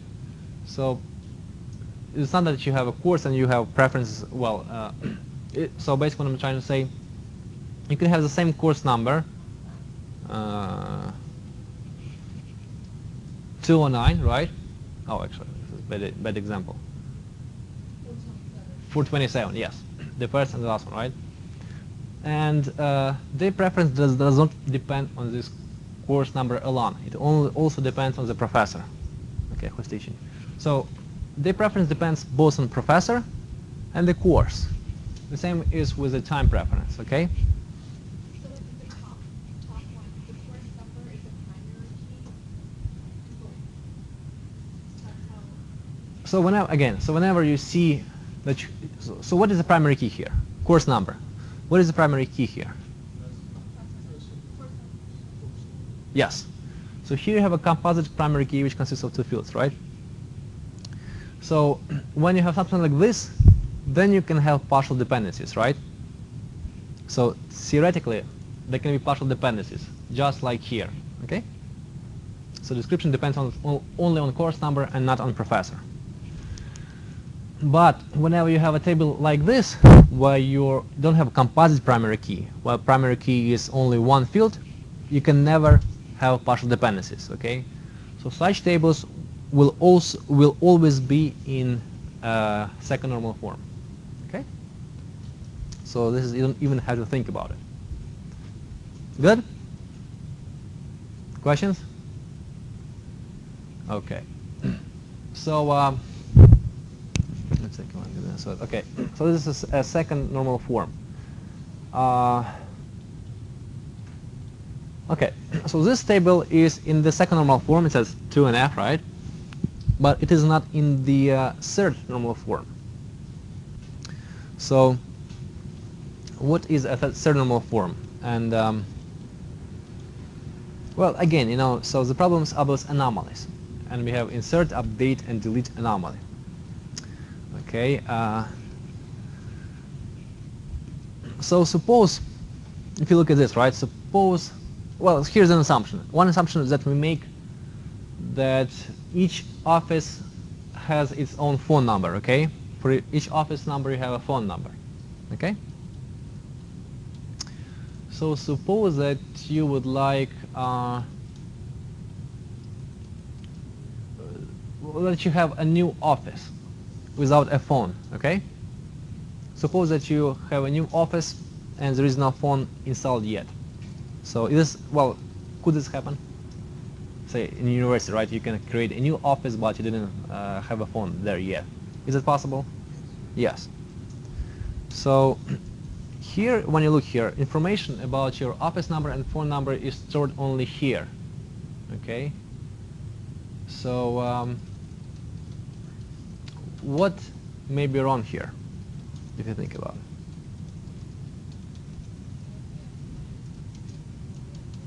I'm sorry? You can have a null value, yes. So you would have, say, you know, you can have a null value, right? This is one example. I think even another example would be that you have an office, right? You have an office with phone, but it's not assigned to a professor, okay? There's no professor. So what would you do in this case? Would you be able to input information about this office and phone number into your database or no? No, you cannot, okay. This is another thing.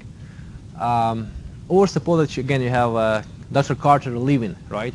Leaving your school.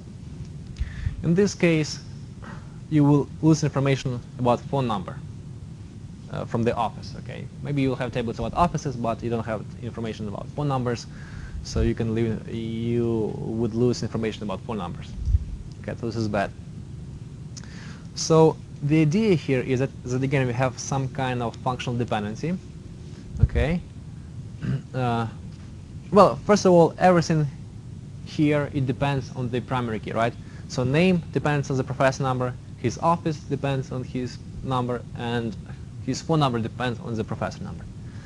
But what is different here is that each phone number, again, I make this assumption, right? Each phone number also depends on office number, okay? So the phone number not only depends on the primary key, but it depends on a non-key attribute, which is an office number, okay? So whenever you have something like this, it's called a transitive dependency.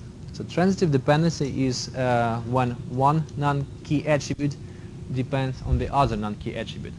In other words, if you know one key, well, if you know one attribute, you know the other attribute, right? If you know one non-key attribute, you know the other non-key attribute. So if you know office number, you will know the phone number, okay? This is the way to think about it. And when this happens, this is called transitive dependency. Okay, and again, as I told you, so we have these anomalies. when you want to update things, add things, or delete things, right? So, and again, this could be eliminated, right? So it's the way so we can eliminate this anomaly. So how would we eliminate this anomaly? What do you think?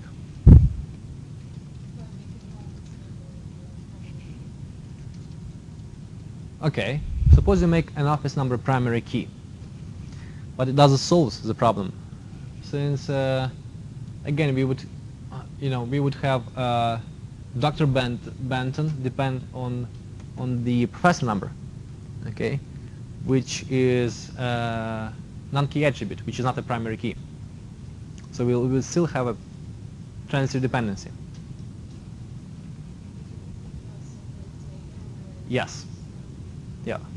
So in all these cases, when you deal with these forms, right, what we really do, we kind of fraction information into more tables.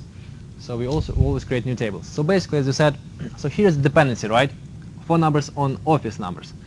So we want to eliminate this dependency. So we take it out from the table. Okay. So we take this information, these attributes that are dependent on a non-key attribute. Okay. We put them in a separate table, and we make a primary key the field on which they depend on, right? So phone number depends on office number. So we create a table with phone numbers, and primary key should be something that on which phone number depend on, which is office number, right? So basically we create two tables. Phone number and office number, okay? I'm sorry, two tables. So one would have professor number, name, and office number. The other would be office number and phone number, okay? And let me explain again why we created those two tables, okay? Yes? Can't the professors, they can switch around offices? Yes, I can. So is it really dependent on the professor? No. It sounds really okay. Because the phone number is dependent on the Yeah. officer, not on the professor. Yeah. No. So I think the problem here is that you depend means more than what we said. So although it's called a dependency, it's not really a dependency in a way. So it's functional dependency. Again, what is functional dependency? Think about definition. For each value of A, you have only one value of B. Okay? So a professor, if you know professor number, right, then you know his office number, right? At least at this state. He may change his office later, okay? But then you will update this record, okay? And at that point of time, again, for each professor number, you would have only one office number, okay? So it depends, I think depends in English means more. So again, the idea is we have a functional dependency when for one value, one field, say professor number, we have a value on some other field, like office number, okay? So, but again, how we go here from second normal form to the third normal form. So the idea is that you look for this dependency, right? And here's dependency. Phone number and depends on office number. So you remove, this that has this transitive dependency, phone number from a table, and you put it in another table, okay? But you have to create a link between, the old table, this one, and this your new table. So you create this link by making a field on which this depends on a primary key, okay? Like this. Okay? Let's try to imagine. So you have some dependency, you remove this dependency. Still you want to link your office number and phone number, right? So since phone number depends on office number, you make this a primary key, and this would be a foreign key in this table, since there is a new table where this office number is a primary key, okay? So it's not that hard to imagine, but just, give it a thought, okay? You need those two tables. Of course, right? And you should. And what's important, you need to link them, right? There should be a link between this, and the link is office number. Okay, so it's a primary key here, foreign key here. Okay, guys, clear? Okay, good. Yes. So if one of the professors changed office, all you have to do is update. What you say? So suppose professor changes an office. Dr. Benton changes his office, right? So well, you just assign him a different office number here. It'd be 401C. Well, you should have this. Well, suppose they switched, right? Benton and Carter. So you give Dr. Benton, you would update him to 401B, and you would update Dr. Carter's office to 401A. Okay, and you don't change this, right? So this remains the same. Okay. Questions? This is called a normalization, form normalization. So, oh, what is important here? So this is called a transitive dependency, right? Another thing which violates third form. So one thing, well, if your table is in the third form, it should be in the second normal form, and there should be no transitive dependencies like this. So transitive dependency is when one non-key attribute depends on some other non-key attributes, right? There is a functional dependencies between those two. Another thing how you can violate this third normal form is when you have calculated fields, okay? Fields that are calculated. For example, suppose you have sales invoice, right? And you sold three quantity. Well, so you sold 3 products of type A, right? And you know the price for this product, right? So it is very tempting to put in a database kind of the total value of your sale. You multiply quantity by price, right? So this is a bad idea. Okay, so this would also create kind of this dependency of your, total of your sum on quantity and on price. Okay, so you'll have a transitive dependency. And the problem is, well, suppose you change the quantity and it didn't change the total, or you change the total, it didn't change the price, whatever. So you will have data inconsistency. So this is bad. Okay. So the definition of third normal form is if you have a table which is in the second normal form, and if you have no transitive dependencies and no calculated fields. Okay. So this is something. This will give you this third normal form. Okay. Questions? Good. So here is a quick summary, which you can take a look later. Okay. So all the things we discuss up to this point is kind of still, design stage. Okay, not the implementation stage. Okay. So the last step in this REA methodology is the implementation stage. So you have all of this, you implement this. Okay, so you have this table designs. So basically, so how is all started, right? So we looked at the business, right? We tried to understand what is the business. So we had these narratives. Then we created EERs, right? We created DFDs based on EERs. So we have those, right? This is called logical design. Then we create those tables, which we discussed today. So you take EERs, right? And based on the relationships you create, those tables, right? About those entities. Then you normalize the tables, which we discussed up to this point. So you bring them either to second or third normal form. And then once you have this, now you can implement this in your, relational database. So now, so for example, in Access, right? So you have all this stuff. Now you can implement this in Access. And this is exactly your project, right? So your first stage was to create EERs, DFDs. Your second stage, which I will talk about today later, would be to create tables and normalize them. Okay. Your third stage would be to take all this information and implement this in Access. Okay, your design in Access. Something I forgot to tell you about normal forms.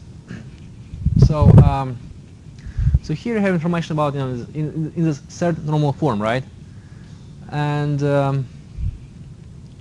so, you know, whenever we do this normalization, we have some cost, okay?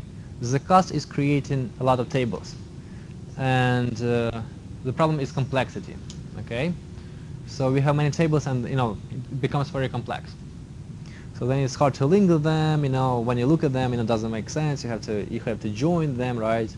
So, you know, this whole thing becomes very complex. So this is the price you pay for this data normalization. And often, you know, what people do, they don't normalize it to the third normal form. For example, here, well, you know, here's information, right? They say, well, you know, this is not a big deal, right, for me to enter phone number when I enter office number or whatever. So maybe just leave it this way. I know this is not, you know, the best thing to have from this data anomaly perspective, but, you know, it looks more simple, it's easy to deal with, right? So in many cases, people just leave, you know, the tables as they are in the second normal form. But sometimes you have to bring it to the third normal form. So it depends, right, on the case. For example, you definitely don't have to have totals in your database, these calculated fields. But you can have something like this. Or you can have zip codes, right? So you have address, you have city, you have state, and you have a zip code. And in many cases, they would just leave zip code there. They would not, you know, take the zip code out of it. Okay. So anyway, now I have tables, normalized tables, okay? So what do you do next? Next, you do the actual implementation. And here you have the steps for implementations, right? There are 6 steps. Again, you can see the slide here has a different color. Okay, and again, the reason is I want to emphasize that this is a very, very important slide, okay? You all should know it by heart. So what do we do? So once we have this design, first you create tables. So you, for example, Access. You go to Access, you create the tables, right? So you create tables, fields, attributes, and you populate the tables, right? Then you designate the primary key. Again, there's a way how to do it in, say, Access. Establish relationships between tables. So, yeah. Actually, I will show you very briefly how to do this later, not today, before your, maybe next time. I will show you how to do this, okay? Then you have to create forms for event recording processes, right? So you have this recording processes, and you have to create forms for each of those. So, well, I'll show you. Basically, you have this event, and you know that, well, you dealt with DFDs, right? So for each event, you create a process, right? Recording process. You have this recording level 0 recording DFDs. So for each event, you create a process that will record information about this event, right? And what you will do, right? So when you imagine real users doing it, so what they do, right? They sit in front of computers, okay, and they have some user interface, okay, and those interfaces are called forms.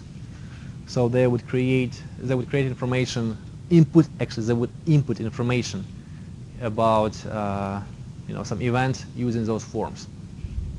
So you will see examples of those. You also have to create forms for maintenance process, right? So, and what we should maintain all agents and all what?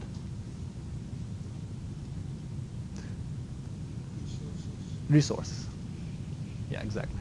Okay, good. Finally, you create these queries and reports. So, so you see, all of you did this report in DODs, right? So this is basically where it comes from. So you should create standard queries and standard reports, okay? And again, you will see in a minute example how it looks like.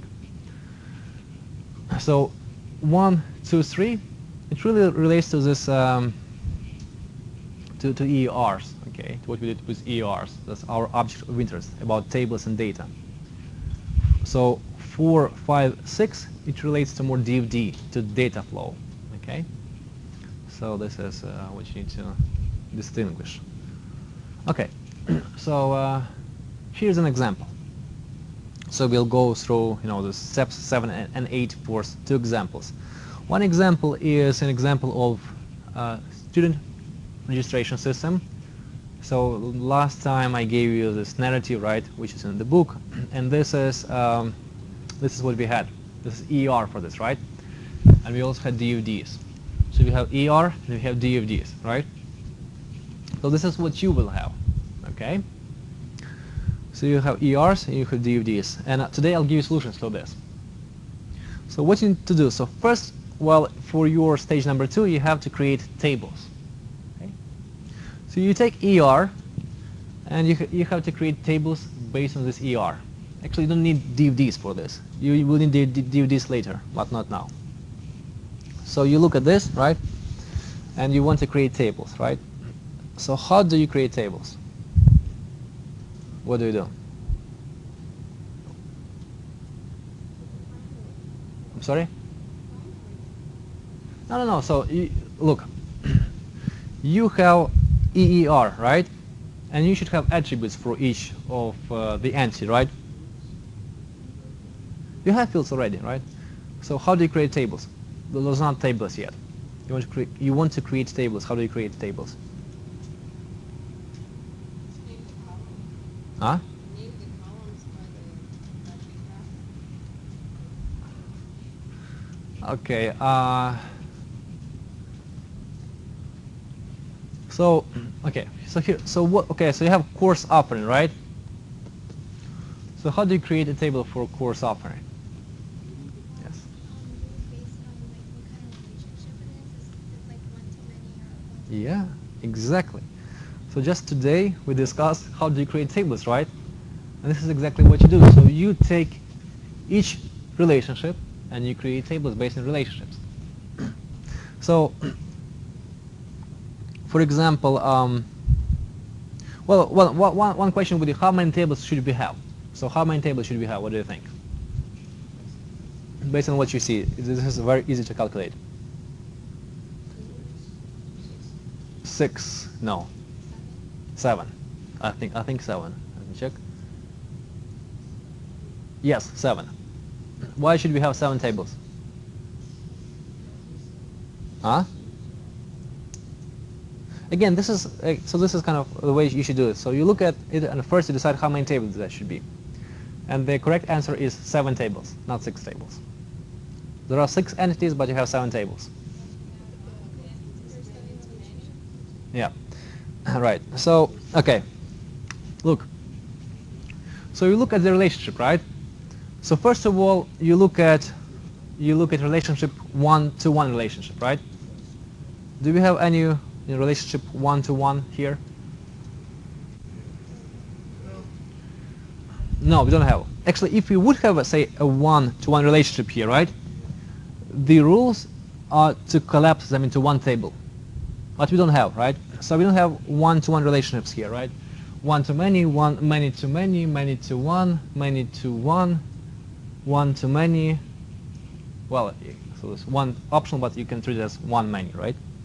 Okay, so no 1-to-1 relationships. So if you don't have 1-to-1 relationships, the rules are for each entity you create a separate table. So we will have at least 6 tables, okay?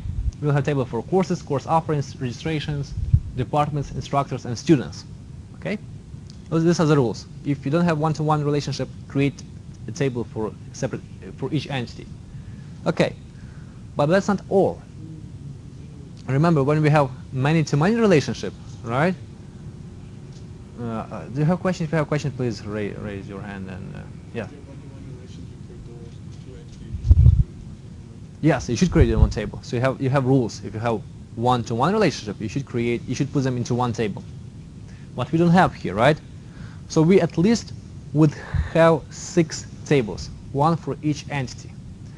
But we may have more than 6 tables. So in what cases do we have more tables? When we have many-to-many relationship, right? We create, this tables that contains information about the relationship. Okay. So how many many-to-many relationships do we see here? We have course offering, yeah, research. So this is one relationship, right? And again, when you look at this, you should ask how many pseudo many-to-many relationships you have, right? So you should treat this also as many. Okay, but yeah, there's only one. So this is treated as one-to-many, okay? When you create tables. So here you have just one many-to-many relationship. All others are either real or pseudo one-to-many. So if you have one many-to-many relationship, you should create an additional table for this relationship. So you have 6 tables, one for each entity, plus you have extra one table for this one to many-to-many relationship. Okay? Good. So this is what you should figure out. So you create 7 tables, right? One for each entity and one for many-to-many relationship. The next step, well, is to designate primary keys. But by this point, probably you know the primary keys, right? Course number, course offerings, well, whatever, right? So you have these primary keys. But then the other hard part is to think of foreign keys. Okay, what are the foreign keys? So how do we decide on the foreign keys?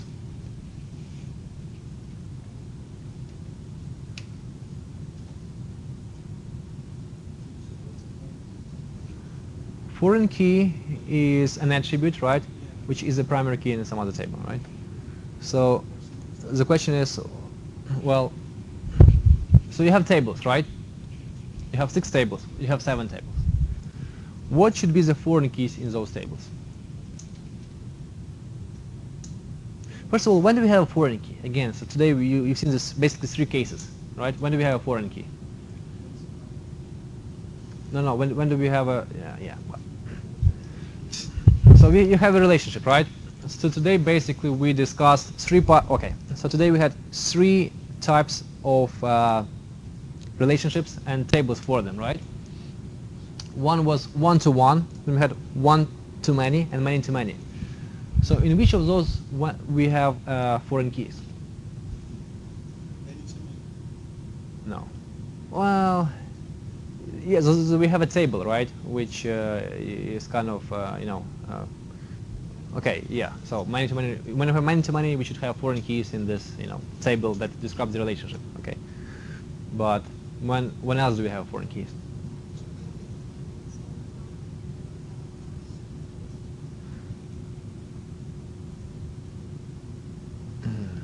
Well, not really. Look, let's go this way. When we have a one-to-one relationship, we collapse everything in one table. Do we have a foreign key? No, we don't. When we have one-to-many relationship, right? So we create 2 tables, okay? And do we have a foreign key in this case? We do, and the foreign key is on this table on the many side, right? Take the primary key from this table from the one side and make it a foreign key in the table on the many side. So whenever you have something like this, one-to-many, right?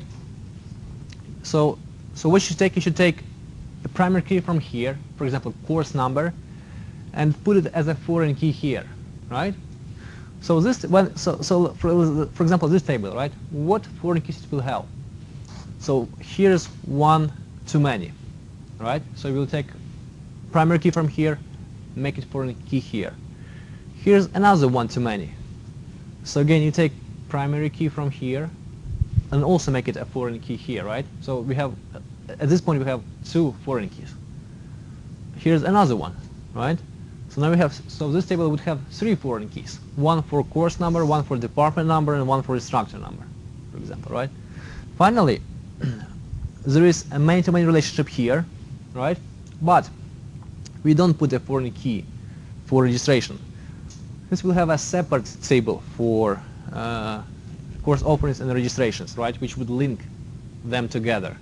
Okay, so I'm trying to tell you, whenever you have cases like this where you have many and one, so you should this table, course offerings, should contain primary keys of tables from the one side as a foreign keys.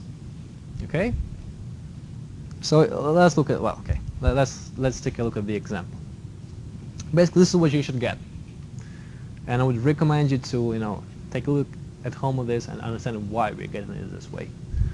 So we have 7 tables, right? One for each entity, and one table we have this one, which is for this many-to-many relationship, right? This is for many-to-many relationship, which consists of a primary key of one table and a primary key of other table. So this is a composite key, okay? Then you have, say, a table, and you have to figure out what foreign keys should be in this table, okay? So you look for this one-to-many relationships, right?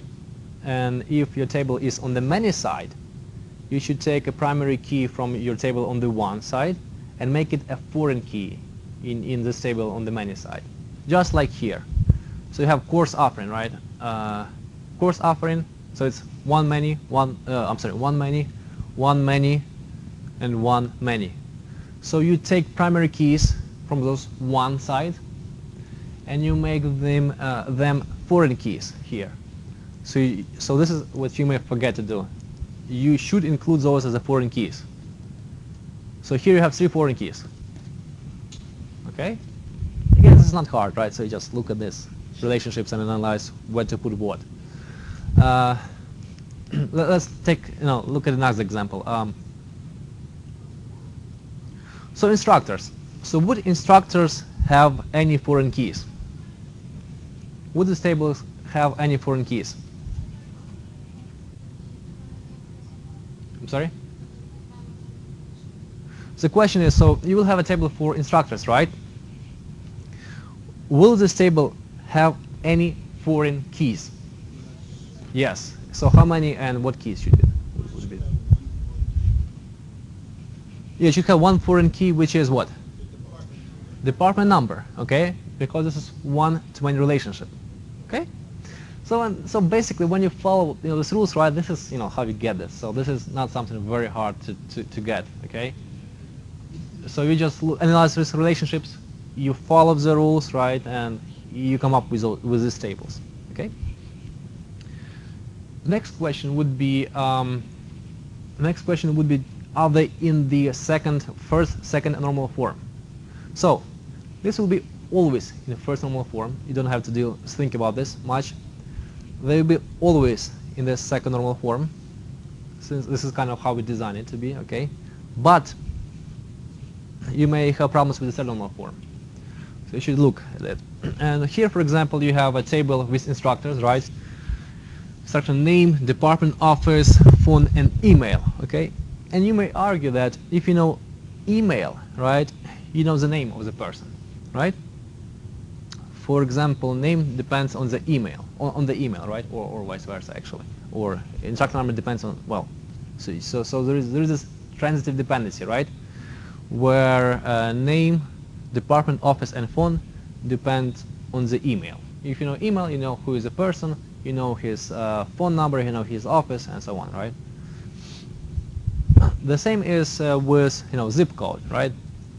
You have students, you have the name, address, city, and state. Zip. So if you know the zip code, right, you know the state, you know the city, right? So there is a transitive dependency here again. And so those tables are not in the second normal form. I'm sorry, are not in the third normal form, right? So let's take a look at this example. You have students, right? This table is in the second normal form, but is not in the third normal form. And the reason is, since city and state depends on zip. So if you know zip code, you know city, and you know state. So there is a transitive dependency of city and state and zip code. How do you make it a third normal form? You make a new table, okay? So what should be the table? So you make a new table, okay? This is good at this point. And the idea is in this table to eliminate this transitive dependency, okay? So what should this table be? You make a table, right? What should be the primary key? Okay, so and what it depends on? What depends on what? So knowing what? No. No. So you can have, I don't know, I live in Harrison. I'm sure that there are several Harrisons, around the country. Okay. So it depends on both. So it's easy to think about the other way around. So city and state depends on zip, right? So if you know zip code, you know city. If you know zip code, you know state. Okay? So what do we do? What should be the primary key then? Okay, so we have a table where we have zip code as a primary key, and what should be non-key attributes? State and city. Okay, so you create a new, I don't know, zip code table, right? Where you have state and city and a primary key is zip code. So from this table, you would remove city and state, okay? Since you would leave zip code and make it a foreign key, since you want to link zip codes to, this table. Okay? Guys, is it clear? Well, you say you remove zip code to make it a foreign key? No. You leave here zip code, okay? And you make it a foreign key, since you want still to link this information. But you remove city and state, since they are here. Okay? Guys, is this clear? Good. So this is how you can normalize those tables into a third normal form. Good. That would be putting in the third normal form, right? Yes. Exactly. Yeah. City doesn't, well, again, so here the question is this table in the third normal form? And I think you can argue that it is, right? Since, again, you can have cities and if you know, so the same cities in different states, right? The same names in different states. And state doesn't depend on really city, right? At least in most cases. Okay, those are tables. So in Access, you will do something like this, okay? So this is kind of REA, right? So you have resources on the left, you would have events in the middle, and you would have agents on the right, okay? And these are the tables. So you would create tables and you would link them. And I'll show you how to do this, okay? But one thing you may consider that here, you see there is this infinity sign, which means many. And you have, well, here say one side, which means one, okay? So this is one many. Anyway, we'll talk about this later. Forms. So this is how forms look like. So those are forms for, well, first of all, we should have forms for events. We had two events. One was registration, right? And the other one was course offering, okay? So for each event, you have this form. So form is used to record information about the event, okay? For example, you would say that, well, you have a student with such number, such name, this is his registration, right? And you can input information about the student, right? You can assign him several courses, right? So here are the courses for the student. So his registration form. Here's the student. Here are the courses that he is taking. Okay. So this is a user interface, right? Users don't work directly with tables. They work through the forms, which kind of simplify life for them. Okay. So this is kind of this is an example of a form. So these are forms, and you will do this, and I will show you how to do this. Okay. Stage 3, not stage 2. Okay. Should also have, well, again, it's not just about forms. So you should also have. So these are forms for event recording processes, right? You should also have form for maintenance processes, which I will show you, and you should also have queries and reports. Again, when we will get to stage 3, I will explain. Okay, I will show you even how to do it. Good. So, and there is another example. So there was another example which actually didn't have time to get to, but I gave this example and I gave you, so you could find it in the book, right? So it was about City Public Library. So there were 2 events, 2 agents, and 2 books, right? So you have EER. And again, when you look at this, the question is how many tables should you have from this EER?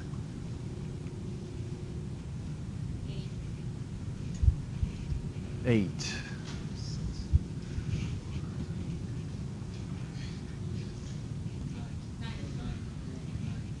So 8 or 9?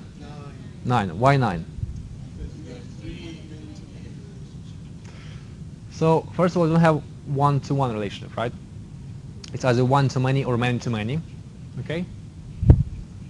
So this means that you have 6 tables for each of the each entity, right? And then you have 3 many-to-many relationships: books, checkout, checkout, check-in, books. So for each of this relationship, you should have a separate table, right? So you will have 6 plus 3 give you 9 tables. Good. So when you look at say check-in, let's say check-in, how many foreign keys should check-in have? Okay, foreign keys. Somebody says 4. Any other? Really? Okay. So why 4?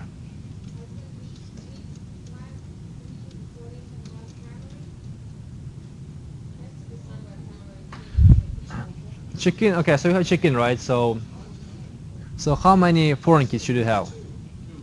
2. Okay, and why 2? You will, yes. So many doesn't count, right? You'll have a separate table for this. Okay. So what we do is foreign keys. We use foreign keys to link tables, right? So if it is if it is a many-to-many, right, relationship, you don't have a foreign keys in the original tables. You create a new table, which represents kind of link between these 2 original tables. Okay. So these relationships between check-in, check-out, and check-in books, many-to-many, will not result in 2 foreign keys here. Okay. They will result in 2 tables that will kind of have this link between those 2 entities, right? But in this case, when you have one-to-many, okay, and it is on the many side, you will have a foreign key, which is the primary key in the members table. And the same is here. You have, many-to-one, right, or one-to-many if you look from this side.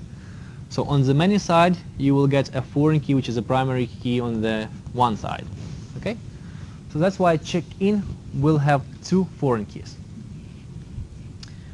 What about, say, members? How many foreign keys would members have? None, right? So it will have none, since there is no many on this side. Although it is in one-to-many relationship, many is on the side of checkout and check-in. So there will be none. Okay, good. So what do we have? So we have 9 tables, right? And again, you put the attributes in, you put the foreign keys in, right? And you will get something like this. So is that all we're going to be doing for the second phase? Yeah, so you'll have to create tables, and you will have to, so very easy stage actually, and you will have to normalize them. So this is the easiest stage, and I told you, So, meaning if you don't like that. yes, plus normalization. Okay, so yeah, you basically have to do such tables, okay, and you will have to normalize them, and again, so I'll give you also 10% of total grade, although this is a much easier assignment than stage 1 or stage 3. So this will benefit you actually. I'm sorry.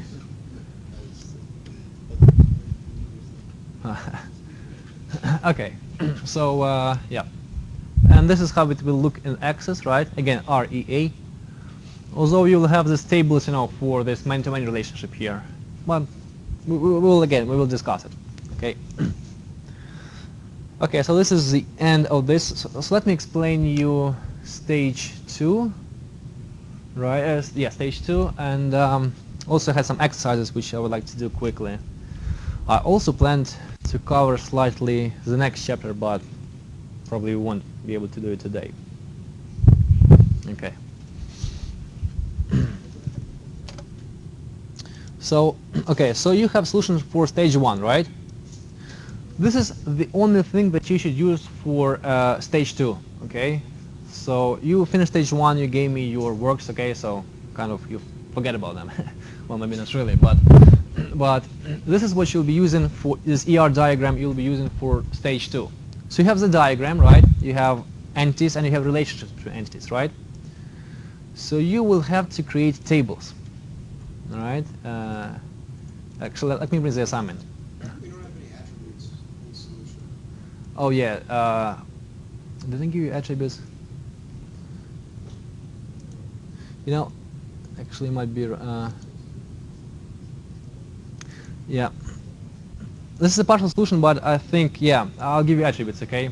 I think there are also attributes, I just forgot to put them down. This is a good question, thank you. Yeah. Yeah, I think there should be attributes. So, anyway, this project stage 2.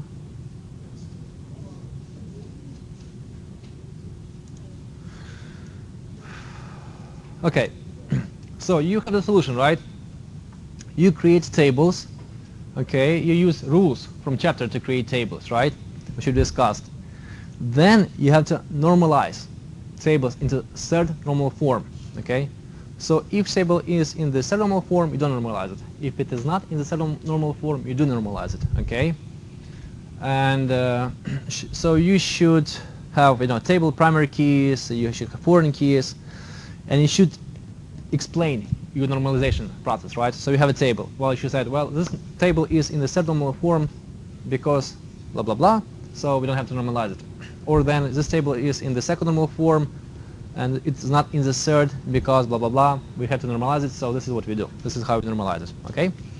So this is your stage number 2, and again, you will have a week to do it, so plenty of time, I think. This is a fairly easy stage. So just follow these rules, right? Questions? Again, you submit me electronic copy and you submit me physical copy so that I can have both, right, before. Yeah, oh, yeah, regarding this. Guys, I told you, so if you read the syllabus, and I told you this in class, I am also available for office hours. So if you have a small question, we email. If you want to talk, okay, we arrange in office hours, okay? So don't be shy. I cannot help you, so actually this is what usually happens. I have several people, actually this is fairly common, emailing me, well, I'm doing this, and can you tell me if I'm on the right track? Okay, so the answer is no. I cannot. This is individual assignment. I cannot help you, right? So this will be unfair to other students. This is like an exam. So you have an exam, I can't help you on an exam. I can explain you the methodology. I can explain you the question, but I can't, tell you whether you're on the right track or not, since it will be kind of, tip, right? So, and you can't do that. So, yeah. So let us do some exercises. I think this would help you with your project stage number 2.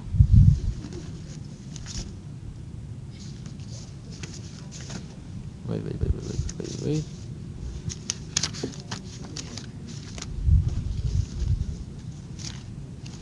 Wait, I do have them somewhere here.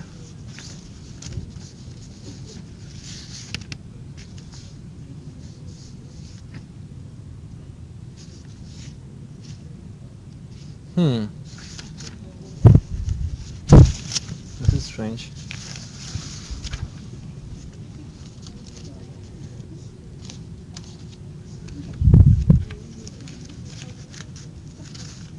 Oh yeah, I do have them. Sorry for that.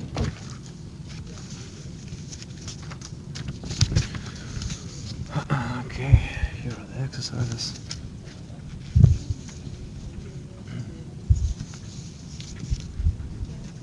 Welcome.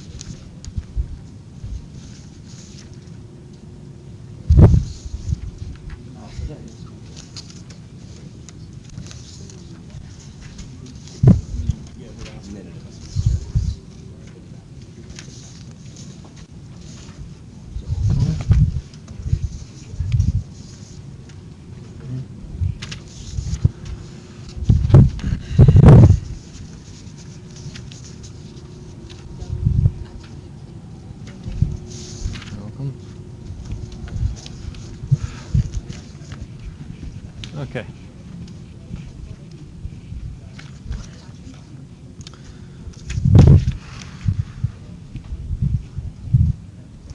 So, exercise number 1, okay? So you have an ER diagram, and they want us to create tables for this ER diagram, right? So let's practice. So again, you have a diagram and you have how many entities? Guys, how many entities do we have on the diagram? What? 1? Who said 1? 4, right? We have managers, secretaries, associates, and departments. Okay, you have this, right? So how many tables should we have?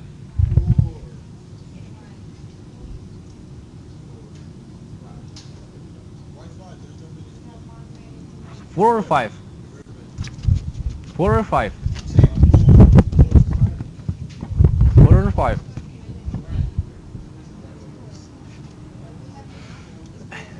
Yes, we should have 5, okay? And what is 5? So the idea is if you have an optional relationship, right? If you have options, you should treat it as many. So managers and secretaries, there is option, there is 0. Okay, so we treat this, option 0 as many. Okay, so treat this as many-to-many relationship. So we have 4 tables in total. So 1 for each entity, and 1 for many-to-many relationship between managers and secretaries. Okay, so let's try to write them down quickly. So we have managers, right? Managers. We have associates. We have secretaries. We have departments. So what should be the last table? We have 4 tables. Oh. Manager, secretaries, okay? So, by the way, so usually when we have this many-to-many tables, right? Amir. So usually when we have many-to-many tables, we put kind of this dash between them, okay? So this is what is conventional. So that we kind of model these many-to-many relationships between them, okay? Managers, associates, secretaries, departments, managers, secretaries. Okay, so what would be attributes for managers?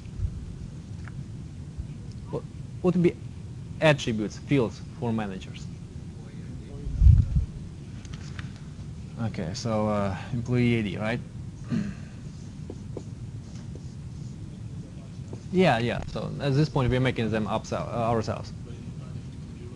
Yeah, I think so. I think there are attributes. I forgot just to view. Yeah, I think there are. So what else? Office number. Office number.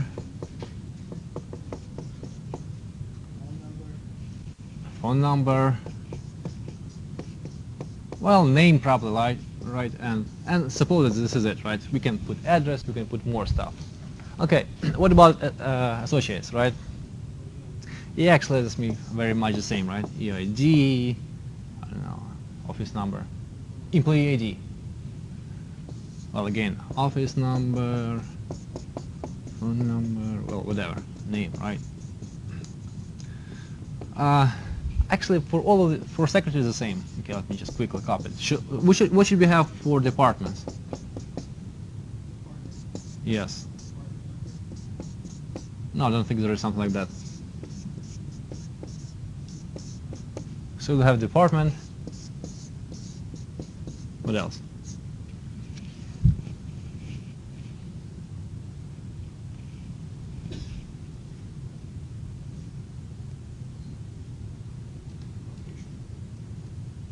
Okay, so it's a campus, right? Well, some other stuff. Let me think. Yeah, whatever. So I think this is fine, right?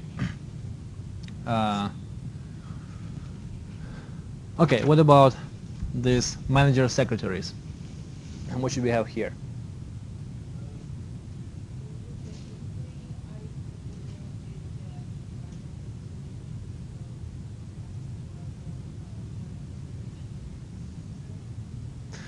Okay, so let's do this way, right? So before discussing this table, Office and department. before doing this, let's first walk with these 4 tables, right? So you can see I didn't finish them, I didn't close the tables, right? And the reason I didn't close them, well, we need to assign foreign keys, plus we need to decide on primary keys. So what should be primary keys in 4 of these? So employee ID, right? Employee ID, fairly obvious, and the same with departments, right? Okay. So now you have this thing, right? What should be the foreign keys? What should be the foreign keys for managers? Based on what you see. What? What should be the foreign key for a manager? Yeah, do we have any foreign keys in the manager's table? And if we do, what are those foreign keys? What name? Well, I thought if you Yeah, associate. Actually, yeah, associate. That's correct. Actually, I think this was a poor design. Now I can see the problem with the design. Let me try to do it differently, and you will see why in a moment. So let's have a manager kind of ID, associate ID, and secretary ID. Okay. So what, if any, foreign keys do we have for managers? So you might have said that we should have associate number here, right? So why should we have this associate number as a foreign key? This is the correct answer, by the way.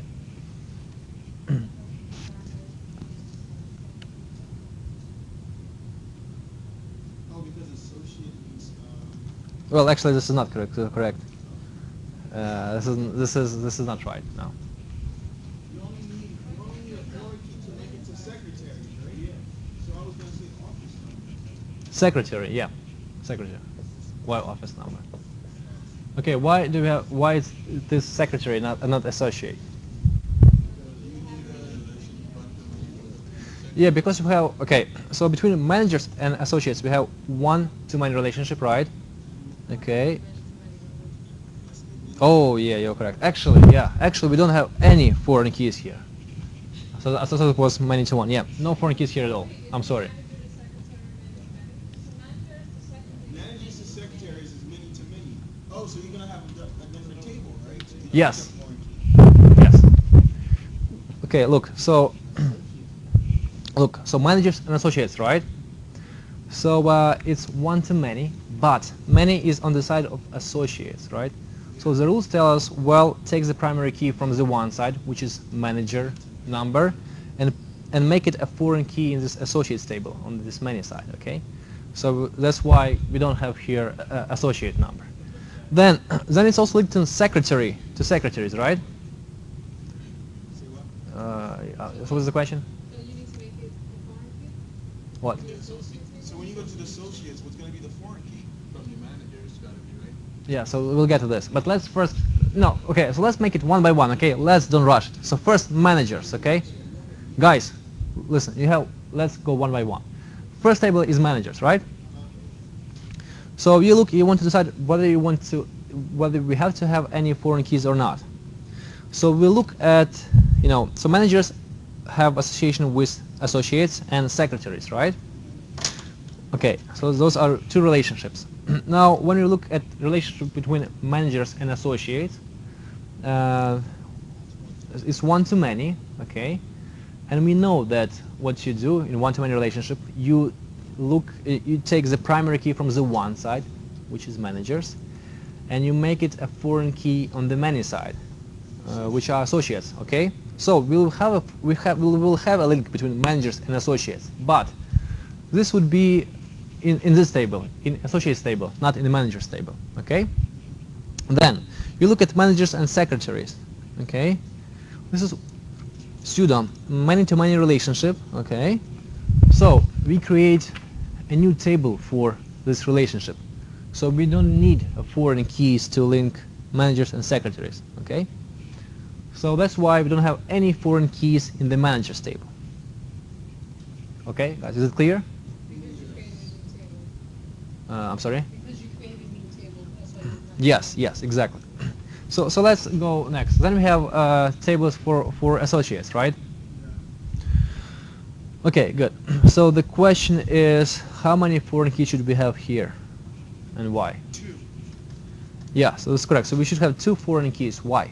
Because the menu side is on both LinkedIn managers and departments. Yes. So we have one-to-many relationship for managers and associates, right?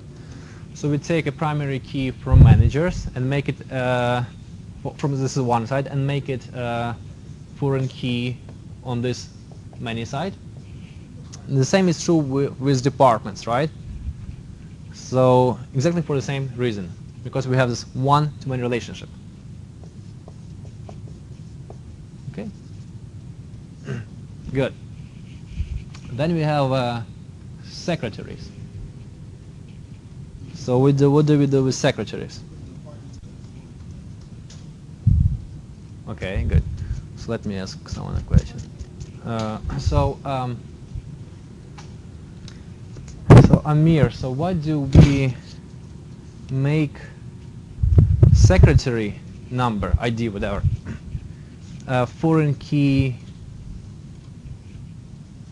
Oh, I'm sorry. Why do we make department? What do we make this attribute department, which is a primary key for departments table, a foreign key in secretaries table? Why? What do you mean? What do you make? No, it's why definitely. Okay. So the statement is that we should do it like this. We should take a department, okay, and make it a foreign key here. And I'm asking you, why do we do it this way? Wait. So why do we do it this way? Okay, because one-to-many, correct. And so what was one-to-many? So what do we do when we have one-to-many relationship? No. I'm sorry? Guys, this is your stage number 2, okay?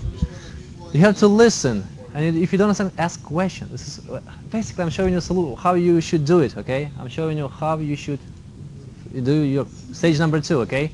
You do exactly the same stuff that we do right now with this exercise, okay? So the reason is you have one and many relationship between departments and secretaries, right? Yeah. So you have many on the secretary side and one on the department side. And then you have these rules, okay? There's 6 rules in the book. And the rules tell you if you have one-to-many relationship, you take a table on the one side. Table on the one side is department. Look at its primary key and make it a foreign key for the table on the many side, okay? So you just follow the rules, okay? But again, we are practicing, right? How to, implement those rules. Okay, finally, we have, not finally, we have a departments table. So how many foreign keys do we have for departments? 0. Why? Because there's no many relationships associated with it. Exactly, right? So it's always, one side, right? Departments into the relationships. So no foreign keys here. Okay, finally, what should be the attributes for managers, secretaries? Wait, repeat that question. What should be the attributes here, right? So we just put a name for a table, but we should populate it with fields, with attributes. Office number and department.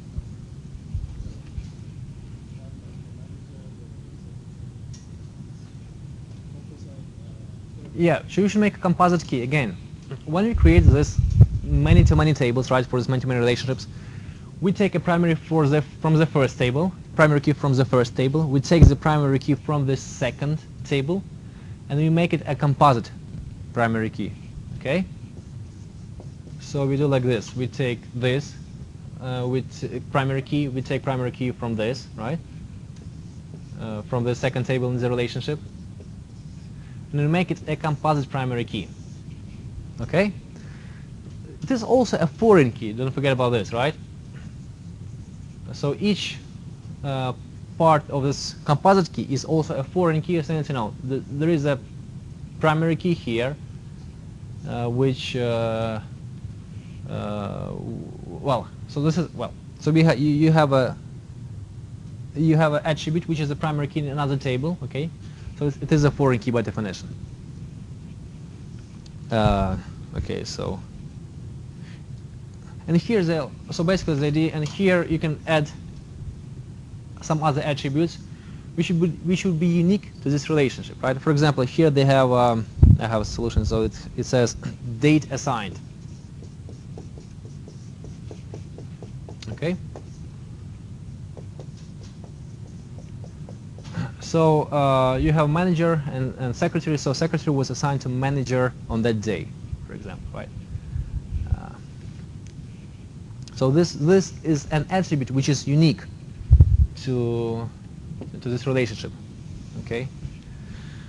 Good. So this was kind of this was the first exercise. So let's do one exercise, one more. Let me look what seems in here.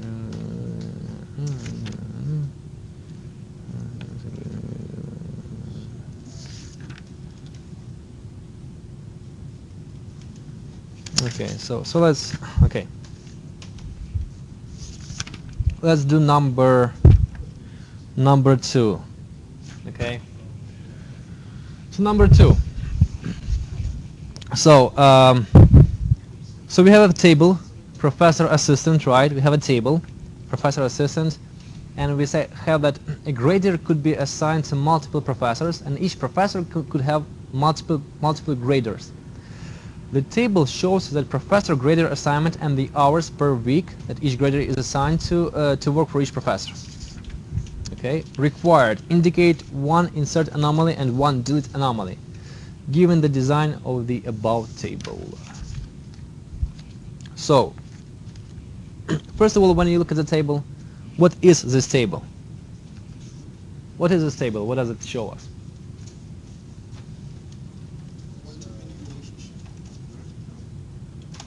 No, it actually shows many-to-many relationship. Yeah, so we have relationship between professor and assistant, right? Okay, and the question is, well, actually they tell you that there are anomalies here, that you can find insert and delete anomalies, right? So what would be those anomalies? What do you think? So insert anomaly is when you want to add some information to a database, but you cannot. Okay? At least you cannot easily do it. Delete anomaly is when you delete some information and you delete all other information which you did not intend to delete. Okay? So what would be your example of insert anomaly here?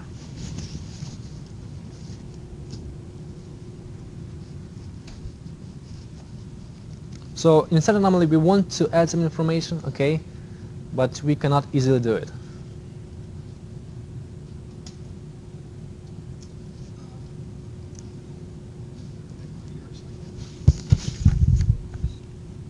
Grader assignment. No, why not? If you want to have an assignment for grader, well, no, it's easy. You have a professor ID, grader name, and hours, right? So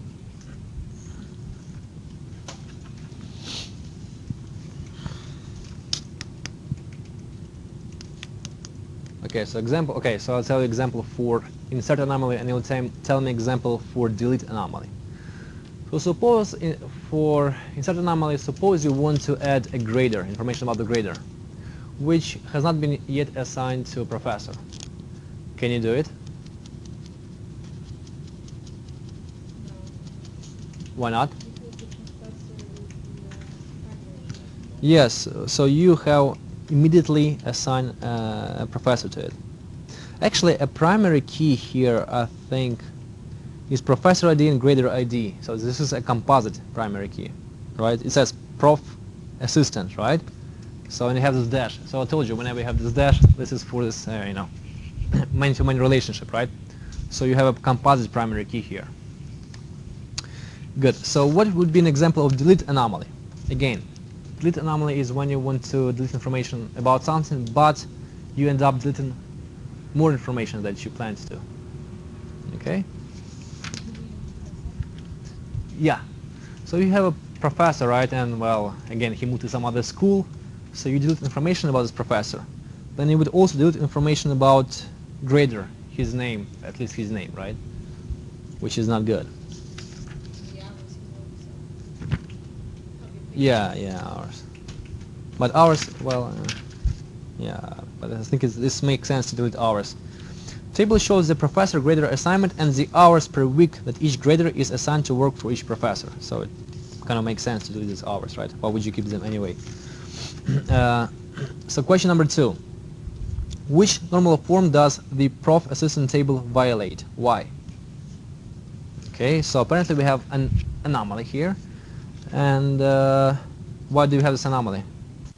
Why this is a violation?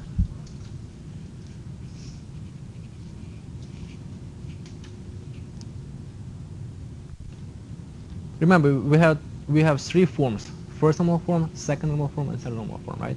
So it's as a violation of second or third, right? So second is violated when we have these partial dependencies, when we have an attribute that partially depend on a primary key, on a composite primary key. So third normal form is when you have this transitive dependency, right? When you have a non-key attribute that doesn't depend on that depend on some other non-key attribute. Okay. So first of all, could we intrinsically have here a violation of a second normal form? What do you think? Given that the primary key is professor ID and grader ID. So can there be any violations of a second normal form? Yes. Why?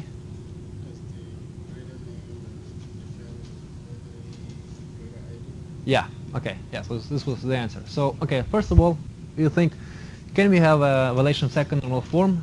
Can we possibly have it? The answer is yes. First of all, because we have a composite primary key. Okay. So our primary key consists both of professor ID and grader ID.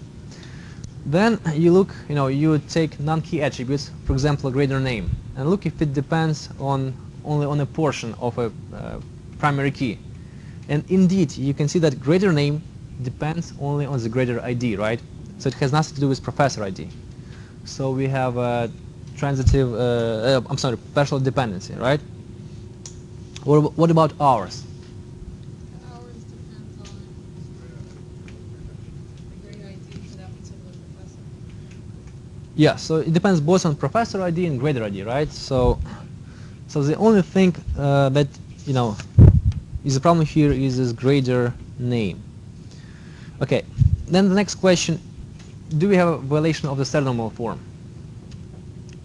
So you look at the table. Actually, we have a violation. Now, so first, before we go to this, so let's make this table. Let's eliminate this anomaly, right? So let's make a table or tables in the second normal form. So how do we do that? How do we make tables in the second normal form? So you have a table, right? And I told you if you want this table, well, if you want this information to be in the second normal form, you have to create new tables, right? So what table should we create? What table should we have?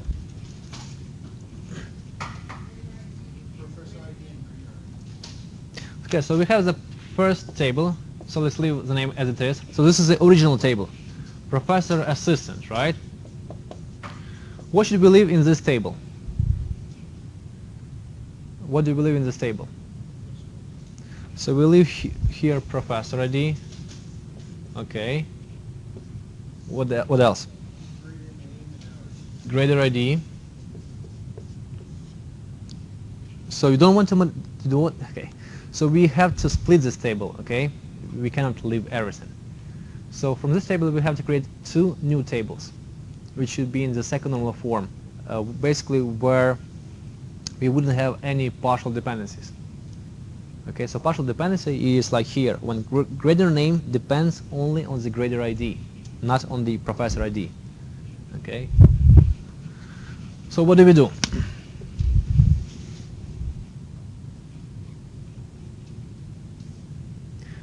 So again, the idea is to eliminate, those dependencies, right? So if you want to eliminate dependencies, you need to remove attributes which result in dependency, right? So which attribute should we remove? Greater name.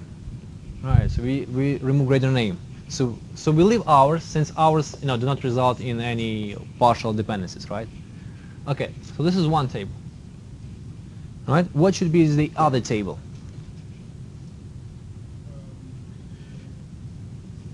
So let's, yes.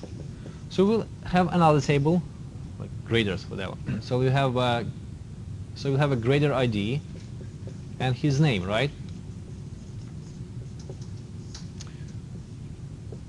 So why did we do it this way? Again, so what we want to do, we want to eliminate attributes that result in these dependencies, right? And the only attribute that result in dependency was greater name. So we put it here, okay? Oh, it's greater name. And then we still need to have some link between those, right?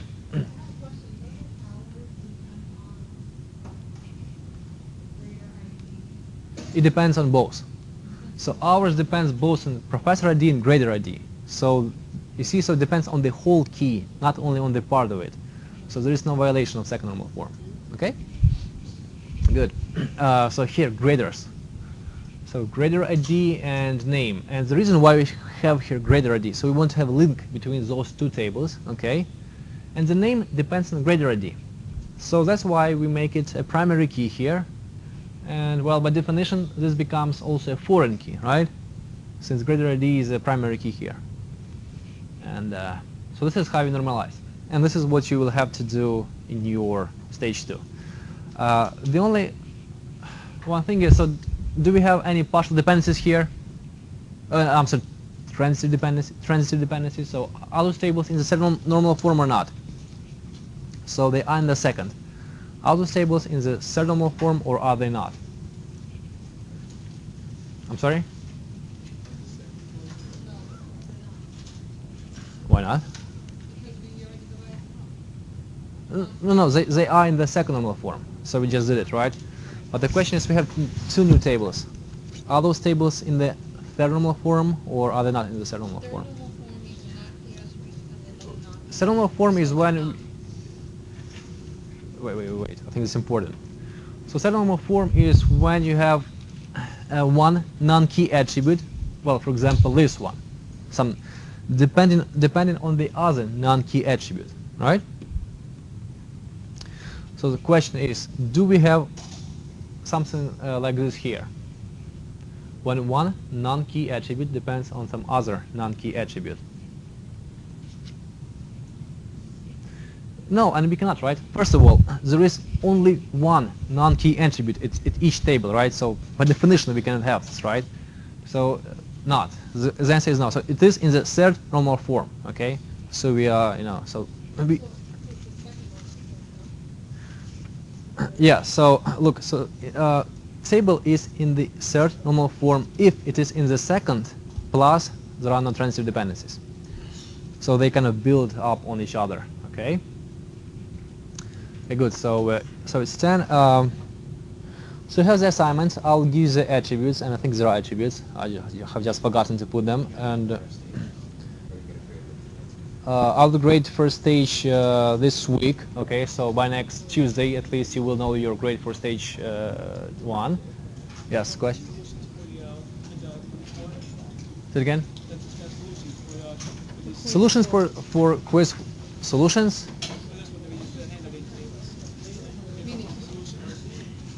Sorry, Mark, can you hear you very well? Yes. Oh yeah. Oh, for exercise. Yes, this is another quiz. Thank you. Yeah. By the way, don't forget to give me quizzes. Yes, I'll post the solutions for these exercises.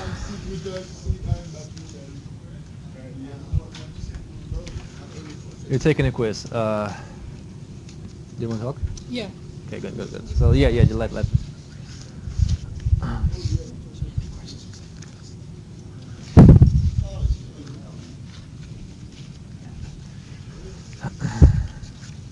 Okay.